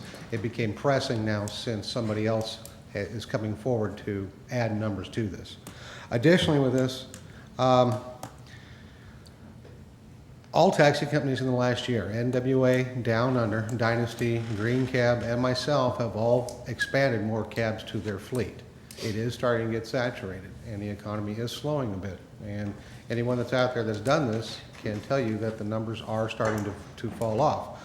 People don't know what's going to come about in January 1st and whether they have to make another car payment or a house payment, and you can already see those monies tapering off, and people are making those comments about what they do with those expendable incomes. It is starting to tighten up out there, so we have to see how this goes. I urge a little caution with that.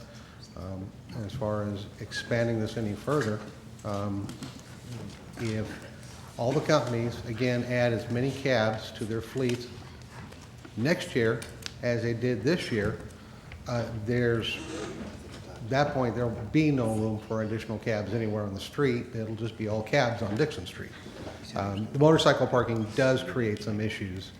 It's something that needs to be addressed, probably in hand with the Walton Arts Center renovation. We're all waiting and holding our breath on that.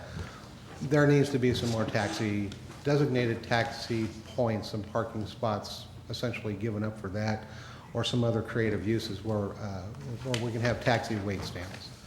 Just the one, right now with the motorcycles, just being able to park anywhere they feel like, it's kind of an issue. Maybe they can all be justified off to one side or the other, but it's creating some issues, and there are at times becoming too many cabs out there.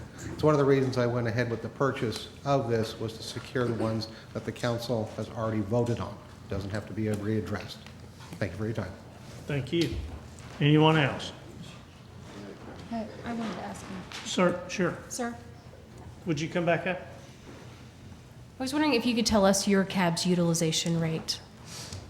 Oh, all of them on the weekend. All I of started them? with one, I'm up to 3. I'm about to purchase number 4, but somebody totaled out one of them this weekend by not paying attention, about going through the thing, so. Okay, and just out of curiosity, what is your meter rate? What's the meter drop? $3.25 for meter start, $2.50 per mile, and $1.50 per extra person. Okay, As thank far you. best I know, I have the lowest meter rates of anybody here in the city. All right, thank you. Thank you. All right, any other questions? Hang on. Any other questions? Okay. Everybody keeps going and sitting back down, everybody keeps calling back up, so. All right, anybody else want to address us on this?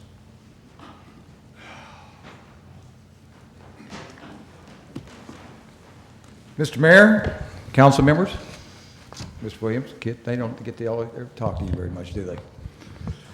Anyway, I've always been in front of y'all since I was one of the first taxi cabs in the city of Fayetteville. My name is Bryce Curry, and I own Dynasty Transportation.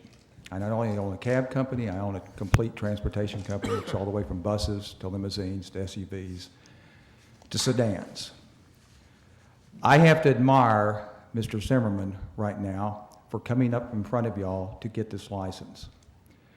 I would normally oppose any other cab company coming into the town, but the reason why I admire him and I respect him is because he's been pushed to this. He really works in the Rogers territory. That's where his license is at. I have a license in Rogers, I have a license in Springdale. When you talk to these other cab companies about them having problems and stuff like that, ask them how many licenses they have. Ask them if they have licenses in the other cities. We have a license in all 3 cities for Dynasty. That's all that's required right now. Bentonville doesn't require one. Rogers, I have a license in Rogers. I also am able to pick up elderly in Rogers. We have to go through a lot of work to be able to do that with city coupons, which we have in Fayetteville, we have in Springdale.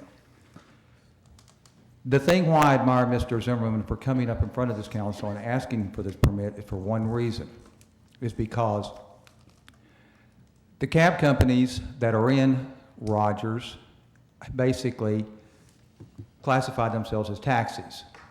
Now, we're going to have a lot of problems with this if you don't address it right now, because there are other companies out there that address themselves as taxi companies. They come into this city, and I think the chief can tell you that we've complained about them numerous times. They are basically rogues.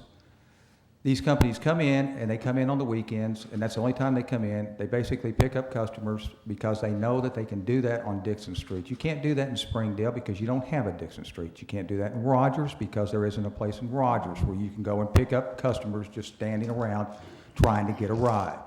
But you can do it in Fayetteville. Now, the problem that you have right now is that Mr. Zimmerman has a license in Rogers. He brings a customer, he picks up this customer in Rogers, and he brings them down to Fayetteville because they either want to come to a ball game, they either want to go out to dinner, whatever they want to do.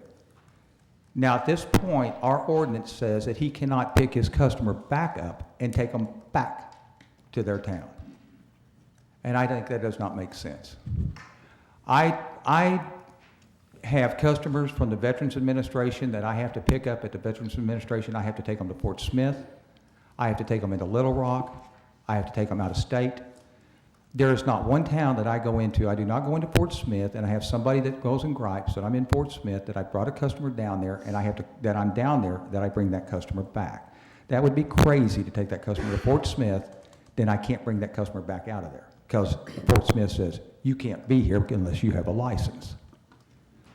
I take customers to Little Rock. Little Rock does not tell me I cannot be there because I don't have a license. I have enough license. 3's enough right now in this Northwest Territory.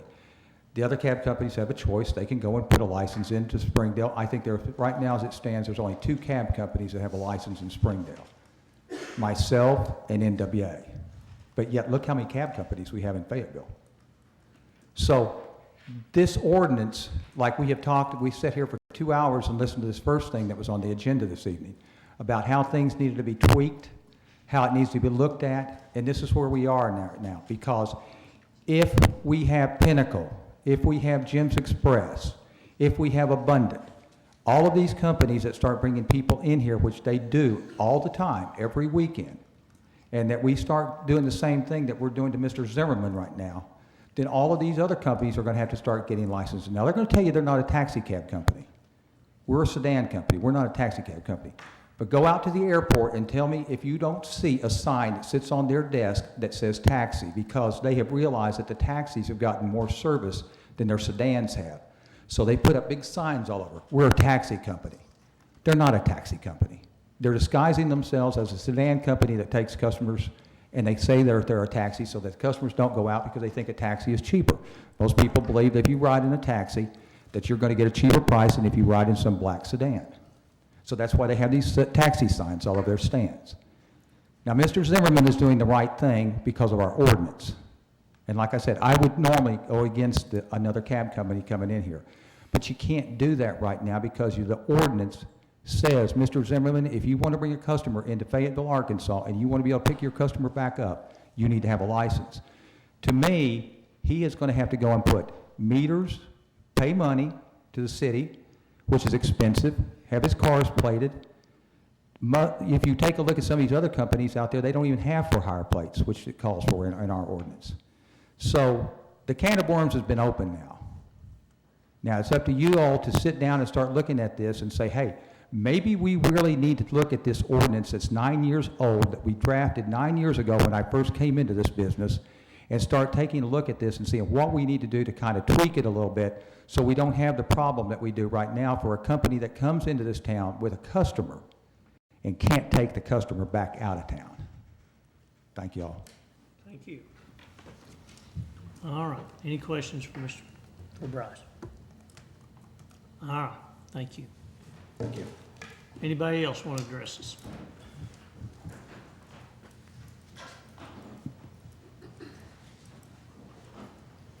Well, Mr. Mayor, City Council, thank you. My name is Dane Zimmerman. I'm the owner of Ambassador Transportation. I think it stands to reason my reason anyway for wanting to come to you and obtain a permit is different than most companies. Our primary focus is Bentonville Rogers. That's what we do. That's where we're best known. However, we have come to some instances that we've been complained about for operating within the city of Fayetteville, which sparked me to call your city attorney. I've called several of you actually here.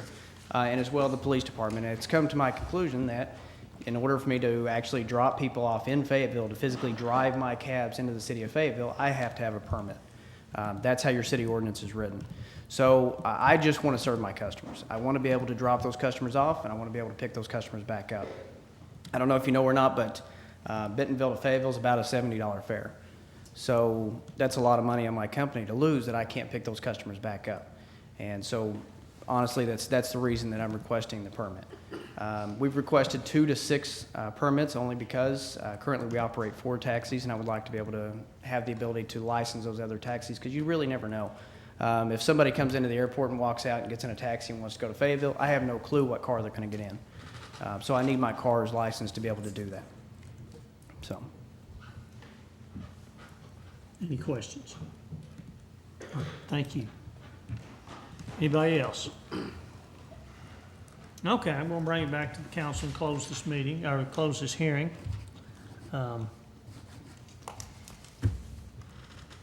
Yes. Mr. Mayor, and members of council, I have a friend and family member who benefits monetarily from one of these companies, and I'm going to recuse from voting. Okay. Mr. Mayor, I did send a memo to the city council to kind of explain our ordinance because I thought there was some confusion about it. And of course, it does say that we can prohibit the operation of taxi cabs, quote, upon the streets of the city without having first obtained a certificate of public convenience and necessity from the Fayetteville City Council. So it's not whether they're bringing somebody here or taking somebody out. If they're operating on our streets as a taxi, then according to our ordinance and according to the power given to us by state law, you all should have granted them a certificate of public convenience and necessity. And so the last speaker was right. It's not that you can't, he doesn't have a right to bring somebody in and just not bring them back. They cannot operate on our streets unless the city council has granted them authority to do so. And if they do operate and bring somebody in to Fayetteville without having gotten the certificate, then they are in fact in violation of our ordinance. Well, okay. I move we grant the permit. Actually, I have a comment. Sure.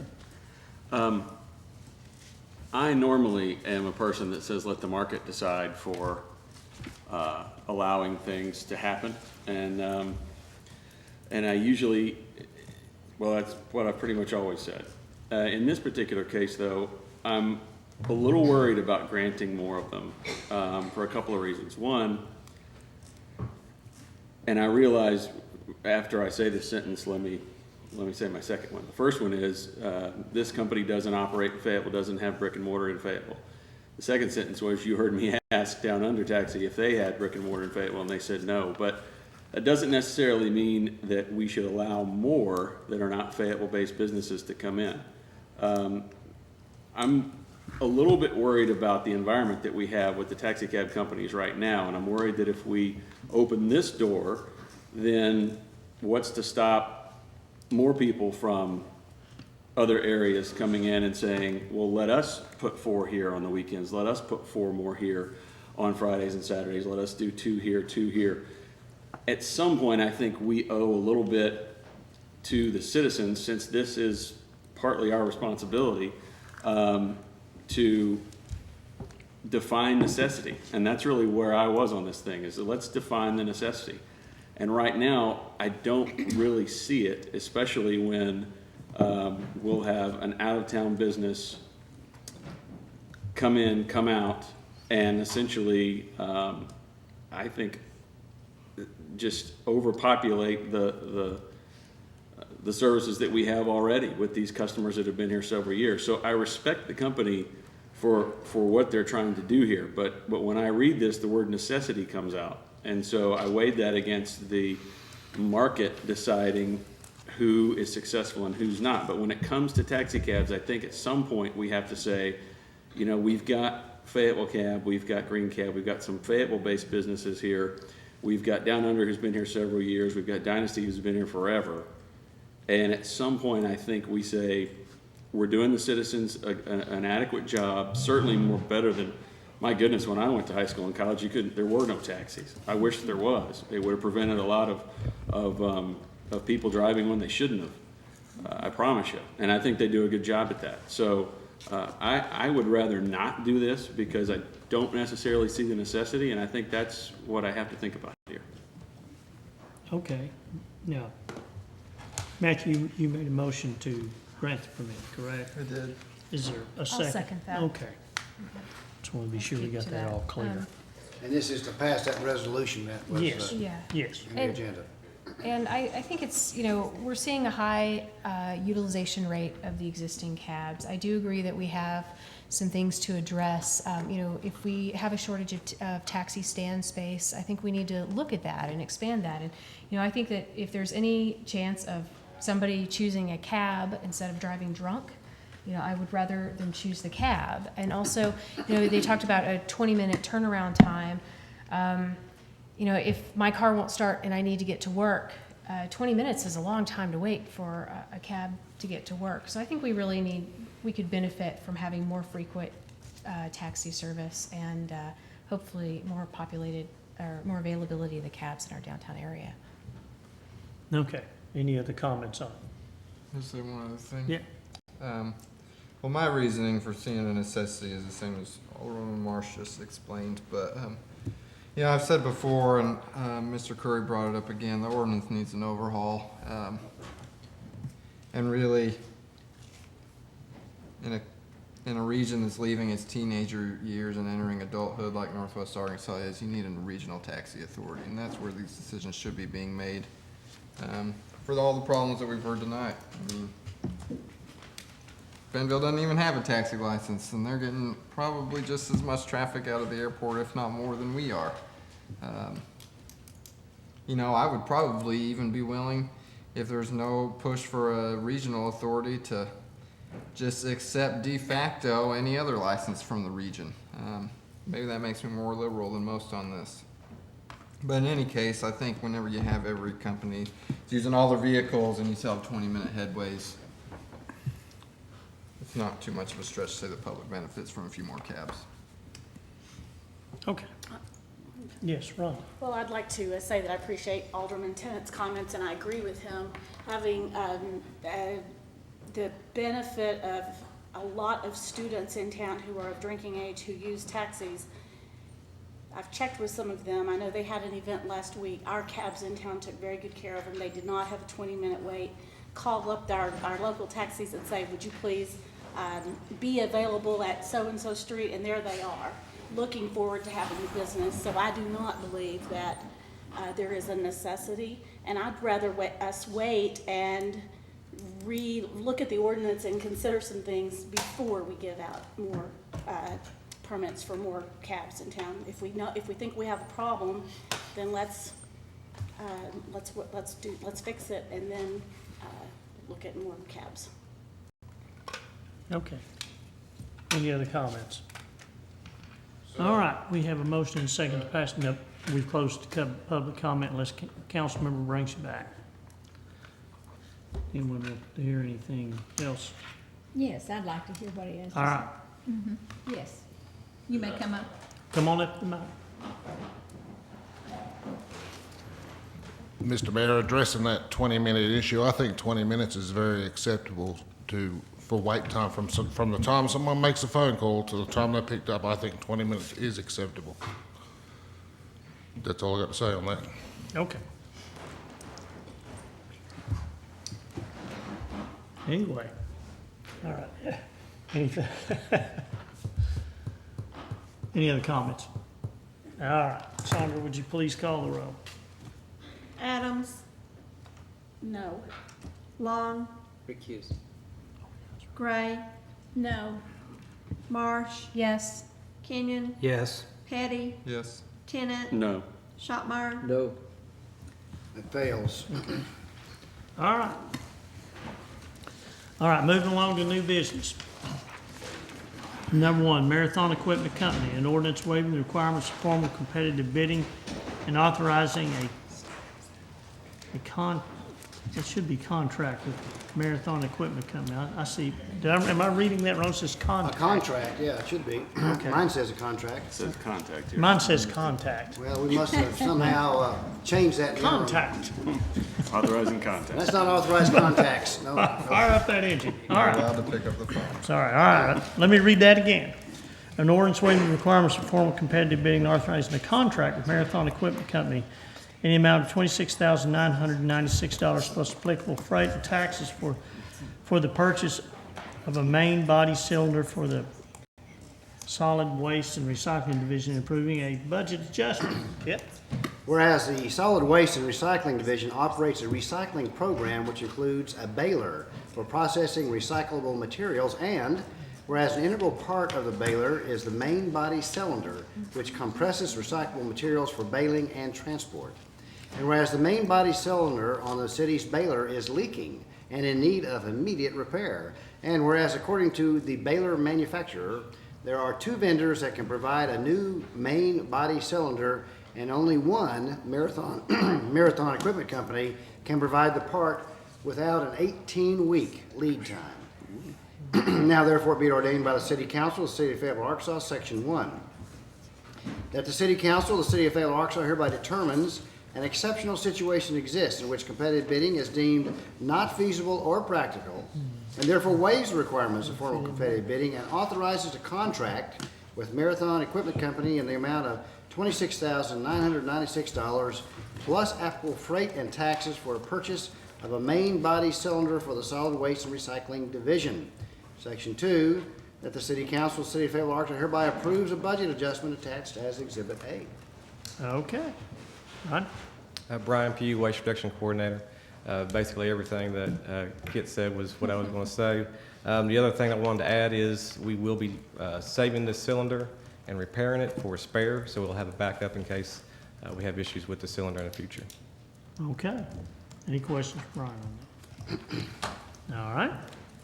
Any public comment on this? Seeing none, bring it back to the council. I move we go to the second reading. Second. We have a motion and a second to go to the second reading. Sandra, would you please call the roll? Adams. Yes. Long. Yes. Gray. Yes. Marsh. Kenyon. Yes. Petty. Yes. Tennant. Yes. Shopmire. Yes. An ordinance waiving the requirements of formal competitive bidding and authorizing a contract with Marathon Equipment Company in the amount of $26,996 plus applicable freight and taxes for the purchase of a main body cylinder for the Solid Waste and Recycling Division and approving a budget adjustment. I move we go to the third and final reading. We have a motion and a second to go to the third and final reading. Sandra, would you please call the roll? Adams. Yes. Long. Yes. Gray. Yes. Marsh. Kenyon. Yes. Petty. Yes. Tennant. Yes. Shopmire. Yes. An ordinance waiving the requirements of formal competitive bidding and authorizing a contract with Marathon Equipment Company in the amount of $26,996 plus applicable freight and taxes for the purchase of a main body cylinder for the Solid Waste and Recycling Division and approving a budget adjustment. Any final comments from the council? Okay. Sandra, would you please call the roll? Adams. Yes. Long. Yes. Gray. Yes. Marsh. Yes. Kenyon. Yes. Petty. Yes. Tennant. Yes. Shopmire. Yes. Okay, number 2, vacation 13-4491, 2315, and 2319 North Marks Mill Lanes WAG. An ordinance approving vacation 13-4491 submitted by Allen Reed and Associates, properties located at 2315, 2319 North Marks Mill Lane to vacate an utility easement, a total of 1,363 square feet. Kit? Whereas the City Council has the authority under ACA 1454-104 to vacate public grounds or portions thereof which are not required for corporate purposes. And whereas the City Council has determined that the following described portion of the platted utility easement is not required for corporate purposes. Now therefore, be it ordained by the City Council of the City of Fayetteville, Arkansas, Section 1, that the City Council of the City of Fayetteville, Arkansas hereby vacates and abandons the following described utility easement as shown in Exhibit B attached. Section 2, that a copy of this ordinance duly certified by the city clerk, along with the map attached and labeled Exhibit A, shall be filed in the office of the Recorder of the county and recorded in the deed records of the county. In Section 3, that this vacation approval is subject to the condition of approval and shall not be in effect until the condition is met, that any relocation of existing utilities shall be at the owner or developer's expense. Okay. What staff have on this? Mayor, this property is located south of Township, east of College Avenue, on Marks Mill Lane in the Summit Place subdivision. The applicant's in the process of combining 3 lots into 2. The center lot will no longer be there, but however, there's a general utility easement platted on a boundary line. This easement needs to be vacated for construction of homes on the lots in the future. There are no utilities within that easement, and all franchise utilities and city utility departments have granted approval. Planning Commission voted 8-0 to support this request, and staff is recommending the council approve it. Okay, any questions for Jeremy on this? Yes. Yes, Mayor Jordan, City Council. My name is Alan Reed, and I am the land surveyor of record with this project here representing Mr. Zweig, and we concur with everything that staff has put forward to you. They've been a big help with us on this project, and we would just like to get this petition moving and move forward on constructing a new home. Okay, any questions, for Mr. Reed? Okay. What public comment do we have on this? Okay, bring it back to the council. I move to go to the second reading. Second. Motion and a second to go to the second reading. Sandra, would you please call the roll? Adams. Yes. Long. Yes. Gray. Yes. Marsh. Yes. Kenyon. Yes. Petty. Yes. Tennant. Yes. Shopmire. Yes. An ordinance approving VAC 13-4491 submitted by Alan Reed and Associates for properties located at 2315 and 2319 North Marks Mill Lane to vacate a utility easement a total of 1,363 square feet. I move we go to the third and final reading. Second. We have a motion and a second to go to the third and final reading. Sandra, would you please call the roll? Adams. Yes. Long. Yes. Gray. Yes. Marsh. Yes. Kenyon. Yes. Petty. Yes. Tennant. Yes. Shopmire. Yes. An ordinance approving VAC 13-4491 submitted by Alan Reed and Associates for properties located at 2315 and 2319 North Marks Mill Lane to vacate a utility easement a total of 1,363 square feet. Any final comments from the council on this? Sandra, would you please call the roll? Adams. Yes. Long. Yes. Gray. Yes. Marsh. Yes. Kenyon. Yes. Petty. Yes. Tennant. Yes. Shopmire. Yes. Okay. Number three, vacation 13-4493, 491 Fairway Lane, Jarrett. An ordinance approving vacation 13-4493 submitted by Gray Rock LLC for property located at 491 East Fairway Lane to vacate utility easements a total of .13 acres. Kit. Whereas the City Council has the authority under ACA 1454-104 to vacate public grounds or portions thereof which are not required for corporate purposes, and whereas the City Council has determined that the following described platted utility easements are not required for corporate purposes. Now therefore, be it ordained by the City Council of the City of Fayetteville, Arkansas, Section 1, that the City Council of the City of Fayetteville, Arkansas hereby vacates and abandons the following described utility easements as shown in Exhibit B attached. Section 2, that a copy of this ordinance duly certified by the city clerk along with the map attached and labeled Exhibit A shall be filed in the office of Recorder of the county and recorded in the deed records of the county. And Section 3, that this vacation approval is subject to condition of approval and shall not be in effect until the condition is met that any relocation of existing utilities shall be at the owner developer's expense. Jeremy. This is a lot in which a single-family home was constructed back in 2005. It's in the Masters subdivision, which is on the east side of Fayetteville Country Club. The property, as I mentioned, the house was constructed in 2005. They're planning an addition primarily for a swimming pool, and did a survey relative to that proposed addition. It was found that on the south portion of the site, there's an existing utility easement that needs to be vacated. A portion of the house encroaches within that. There are no utilities within that utility easement. And also a portion of the 20-foot utility easement on the west property line is requested to be vacated for the construction of that pool and ancillary structures. Planning Commission reviewed this and forwarded it to you with the recommendation 9-0, and staff is also recommending in favor. Okay, any questions for Jeremy on this? Any public comment on this? Seeing none, I'll bring it back to the council. If we go to the next reading. Second reading. Second. We have a motion and we can get a second there? Second. Yes, all right, we have a motion and a second to go to the second reading. Sandra, would you please call the roll? Adams. Yes. Long. Yes. Gray. Yes. Marsh. Yes. Kenyon. Yes. Petty. Yes. Tennant. Yes. Shopmire. Yes. An ordinance approving VAC 13-4493 submitted by Gray Rock LLC for property located at 491 East Fairway Lane to vacate utility easements a total of 1/1300 of an acre. Move we go to the third and final reading. Second. We have a motion and a second to go to I the think Sarah third. won that one. Motion and a second to go to the third and final reading. Sandra, would you please call the roll? Adams. Yes. Long. Yes. Gray. Yes. Marsh. Yes. Kenyon. Yes. Petty. Yes. Tennant. Yes. Shopmire. Yes. An ordinance approving VAC 13-4493 submitted by Gray Rock LLC for property located at 491 East Fairway Lane to vacate utility easements a total of 1/1300 of an acre. Any final comments from the council on this? Sandra, would you please call the roll? Adams. Yes. Long. Yes. Gray. Yes. Marsh. Yes. Kenyon. Yes. Petty. Yes. Tennant.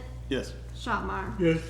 All right, number 4, vacation 13-4501, 3466 East Jasper Lane, Keeney. An ordinance approving vacation 13-4501 submitted by Eric Heller for property located at 3466 East Jasper Lane to vacate a portion of a drainage easement, a total of 750 square feet. Kit? Whereas the City Council has the authority under ACA 1454-104 to vacate public grounds or portions thereof which are not required for corporate purposes, and whereas the City Council has determined that the following described portion of the platted drainage easement is not required for corporate purposes. Now therefore be it ordained by the City Council of the City of Fayetteville, Arkansas, Section 1, that the City Council of the City of Fayetteville, Arkansas hereby vacates and abandons the following described drainage easement as shown in Exhibit B attached. Section 2, that a copy of this ordinance duly certified by the City Clerk, along with a map attached and labeled Exhibit A, shall be filed in the office of Recorder of the County and recorded in the deed records of the county. And that's Section 3, that this vacation approval is subject to the conditions of approval that shall not be in effect until the condition is met that any relocation of existing utilities shall be at the owner developer's expense. Okay.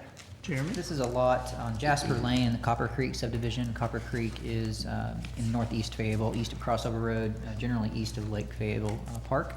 The property is currently developed with a single-family residence. It's at a corner lot, and it's actually at a high point within the subdivision. There are two separate easements between the home and the north property line, a 15-foot utility easement and then also a 15-foot drainage easement. The applicant is requesting to vacate a portion of the existing 15-foot drainage easement. And staff is recommending approval, as did our transportation department, who reviews these types of requests. It was noted that, in their review at least, that the drainage is actually doesn't flow in this particular direction. It flows the other direction into a drainage structure that was constructed with the subdivision. And so staff and the Planning Commission are both recommending approval of this request. Any questions for Jeremy on this? Am I good? Any public comment on this? See, now I'm bringing it back to the council. I move we suspend the rules. We have a motion and a second by several members to suspend the rules and go to the second reading. Who is it, though? Somebody? Sarah. Sarah and Al. Okay? I got the next one. Okay. You called it? I called it. I called no changes before. Okay. No takebacks. No takebacks. All right. All right, Sandra, would you please call the roll? Adams. Yes. Everything's falling apart here. So It's all. Long. Yes. Gray. Yes. Marsh. Yes. Kenyon. Yes. Petty. Yes. Tennant. Yes. Shopmire. Yes. An ordinance approving VAC 13-4501 submitted by Eric Heller for a property located at 3466 East Jasper Lane to vacate a portion of a drainage easement, a total of about 750 square feet. Move to suspend the rules and go to the third and final reading. Second. I don't know if you were going to get a second on that. All right. Anyway, we have a motion second to go to third and final reading. Sandra, would you please call the roll? Adams. Yes. Long. Yes. Gray. Yes. Marsh. Yes. Kenyon. Yes. Petty. Yes. Tennant. Yes. Shopmire. Yes. An ordinance approving VAC 13-4501 submitted by Eric Heller for property located at 3466 East Jasper Lane to vacate a portion of the drainage easement, a total of 750 square feet. Any final comments from the council? All right, Sandra, would you please call the roll? Adams. Yes. Long. Yes. Gray. Yes. Marsh. Yes. Kenyon. Yes. Petty. Yes. Tennant. Yes. Shopmire. All right, number 5, vacation 13-4503, 516 and 518 East Southern Avenue, U of A. An ordinance approving vacation 13-4503 submitted by McGoodman, Williams, and Yates for properties located at 516 and 518 Southeastern Avenue to vacate a right-of-way and 2 alleys on the subject property, a total of .19 acres. Kit. Whereas the City Council has the authority under ACA 1454-104 to vacate public grounds, portions thereof which are not required for corporate purposes, and whereas the City Council has determined the following described portion of the platted right-of-way and 2 alleys are not required for corporate purposes. Now therefore be it ordained by the City Council of the City of Fayetteville, Arkansas, Section 1, that the City Council of the City of Fayetteville, Arkansas hereby vacates and abandons the following described right-of-way and 2 alleys in Exhibit B attached. Section 2, that a copy of this ordinance duly certified by the city clerk along with the map attached and labeled Exhibit A shall be filed in the office of Recorder of the County and recorded in the deed records of the county. Jeremy. These are properties located west of the University of Arkansas's Facility Management Office. It's off of Mitchell, between Mitchell and Martin Luther King Jr. Boulevard. east of Eastern Avenue. The property is undeveloped, owned by the university and, on all sides. The rights-of-way have never been constructed, so there is no street or alley there. It's simply paper right-of-way, as we call it, platted for a purpose but never utilized for that purpose. The applicants have submitted all the required right-of-way vacation forms to utility departments, franchise utilities, and the staff, and there are no objections to the vacation. The Planning Commission voted 9-0 to recommend in favor of this request. Okay, what questions do we have in council on this? Everybody good? Any public comment? Okay. I want to know if the admirals enjoyed our meeting so Yes, far. I know. Yeah. This is, Include us, please. Move to suspend the rules and go to the second reading. Second. we have a motion and a second to go to second, motion and a second to go to second reading. Sandra, would you please call the roll? Adams. Yes. Long. Yes. Gray. Yes. Marsh. Yes. Kenyon. Yes. Petty. Yes. Tennant. Yes. Shopmire. Yes. An ordinance approving VAC 134503 submitted by McGoodwin, Williams, and Yates for properties located at 516 and 518 Southeastern Avenue to vacate a right-of-way and 2 alleys on the subject property, a total of 19/100 of an acre. Motion to suspend the rules and move to third and final reading. Second. Motion and a second to go to the third and final reading. Sandra, would you please call the roll? Adams. Yes. Long. Yes. Gray. Yes. Marsh. Yes. Kenyon. Yes. Petty. Yes. Tennant. Yes. Shopmire. Yes. An ordinance approving VAC 13-4503 submitted by McGoodwin, Williams, and Yates for properties located at 516 and 518 Southeastern Avenue to vacate a right-of-way and 2 alleys on the subject property, a total of about 1/5 of an acre. Okay, any final comments from the council on this? All right, Sandra, would you please call the roll? Adams. Yes. Long. Yes. Gray. Yes. Marsh. Yes. Kenyon. Yes. Petty. Yes. Tennant. Yes. Shopmire. Yes. Okay, number 6, amend chapter 151.01 definitions tandem lot. An ordinance to amend the definition of tandem lot in 151.01 definitions of the Unified Development Code. Kit? Whereas the current definition of tandem lot may unreasonably deny a property owner an approval of a tandem lot situated behind a conforming lot. And whereas planning staff and the planning commission have determined that a tandem lot is an appropriate use behind a lot recognized as conforming by the Board of Adjustment. Now therefore be it ordained by the City Council of the City of Fayetteville, Arkansas, Section 1, that the City Council of the City of Fayetteville, Arkansas hereby replaces the definition of tandem lot of Section 151.01 of Unified Development Code as follows, quote, tandem lot, a lot which has less than 50% of the required frontage on a public street and which is located behind a conforming lot or a portion of a conforming lot. This ordinance amendment forward, it has nothing to do with the regulations related to a tandem lot. It's simply the definition of a tandem lot and what must be situated in front of it in order to qualify for an applicant to actually request consideration by the Planning Commission for a tandem lot conditional use permit. The current definition states that the current definition states that it's a lot which has less than 50% of the required frontage on a public street and located behind a lot or portion of a lot which does have the required frontage. That is interpreted to mean, that required frontage is interpreted to mean that if you have for instance, an RSF4 lot, you're required to have 70 feet of frontage. Even if you have 69 feet and the Board of Adjustment has given you a variance and it's a conforming lot, it would still not have the required frontage. Therefore, if you had a property behind that you would like to split off and have the Planning Commission at least consider that for a tandem lot request, you could not even ask for that application. So this would simply open the door for applications to be processed. It would not mean they would be approved. Every one of these is looked at on a case-by-case basis. But it would simply change the definition to state that it would have to be a conforming lot. So the Planning Commission or the City Council, the Board of Adjustment would have had to recognize that as a legal lot of record before the Planning Commission could consider that request. The Planning Commission also recommended in favor of this ordinance amendment 9-0, and staff is requesting your approval. What questions do we have for Jeremy on this? Everybody good? All right. What public comment do we have on this? All right. Move to suspend the rules and go to second reading. Second. We have a motion to second to go to the second reading. Oh, it's a Sandra, resolution, isn't it? No, it's an No, it's an ordinance because we're changing the code. Oh, okay. Sandra, would you please call the roll? Adams? Yes. Long? Yes. Gray? Yes. Marsh? Yes. Kenyon? Yes. Petty? Yes. Tenet? Yes. Shopmire? Yes. In order to amend the definition of tandem lot in section 15101 definitions of the Unified Development Code.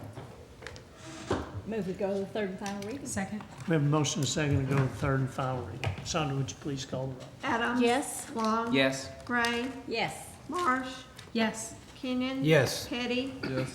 Tenet? Yes. Shopmire? Yes. An ordinance to amend the definition of tandem lot in section 15101 definitions of the Unified Development Code. Okay. Any final comments? All right. Sandra, would you please call the roll? Adams? Yes. Long? Yes. Gray? Yes. Marsh? Yes. Kenyon? Yes. Petty? Yes. Tenet? Yes. Shopmire? Yes. Okay. Thank you all very much. What comments? What announcements do we have? I have a quick one.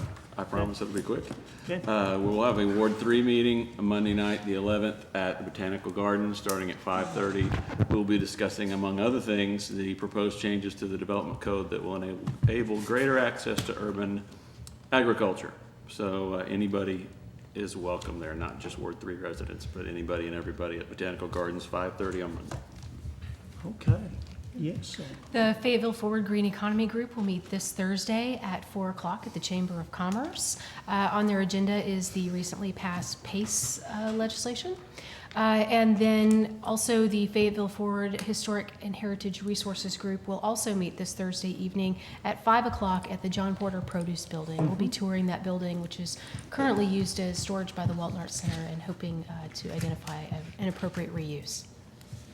Okay. Okay. The nominating committee will be accepting applicants for a large number of openings on our boards and commissions. We'll be accepting applications through the 22nd of November. So we hope that you will go online and look at those openings and see if you would like to serve in one of those. Thank you. Since we will have an ordinance review meeting, I'll get with Sandra tomorrow and see if we can pick a good day and time for that fits everyone's schedule, and hopefully as many city council members as possible will be able to attend so that we can work out most of the details. We'll try to get that information out as soon as possible tomorrow morning. Okay. Mayor. Yes. I have several announcements. One, I want to remind citizens and the council that early voting for the 3 issues before the voters on November the 12th began today and goes through next Monday, and Election Day is on Tuesday, November the 12th, related to the advertising and promotion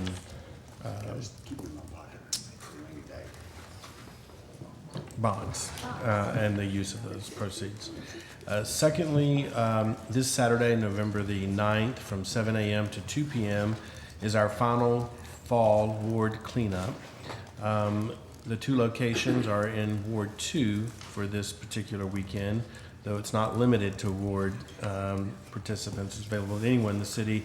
Those locations are the Center Street Church of Christ on Center Street and the Woodland Junior High parking lot locations.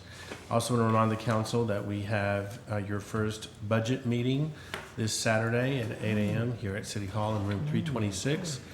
And in your boxes, well, with the exception of Alderman Long, whose book is actually in a chair in the clerk's office because the box was locked, are your budget packets for you to have if you want to grab those tonight before you A little late night reading because I know it's really early. head out, so you have them in preparation for your Saturday meeting. Also want to remind the council that Monday, November the 11th, which is a week from yesterday, the city offices will be closed for Veterans Day holiday. We also have scheduled at 2:30 on Monday, the 11th, a Veterans Day parade that'll be located from Locust, the corner of Locust and Mountain to the square, around the square, and then off from Center to Locust. So if you're able to attend the Veterans Day parade here in the city, it will be on Monday. Also want to remind the council that this Friday, November the 8th, is a animal shelter is offering a free fall cat giveaway this Friday, November the 8th, and we encourage our citizens who are looking for a feline pet to adopt. And then lastly, I want to remind the citizens that between 8 p.m. and 6 a.m., westbound and eastbound Fulbright Expressway and southbound College Avenue will have only one drive lane available in the evenings at that time for the construction work on our flyover. So to take that into consideration with extra time if you're traveling in that part of town. And those are the announcements for tonight. Okay. Any other announcements? Well, thank you all very much. We adjourn.